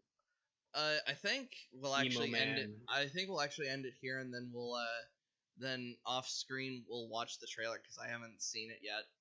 So yeah, sure. Thank you all for watching. We'll see you guys in the next episode. Everybody have a happy Valentine's Day, y'all. Happy Valentine's. Enjoy some eggs. Yep, enjoy your and fucking cry. eggs. Have a 6-egg kind of day. Hell yeah. Not a 5-egg.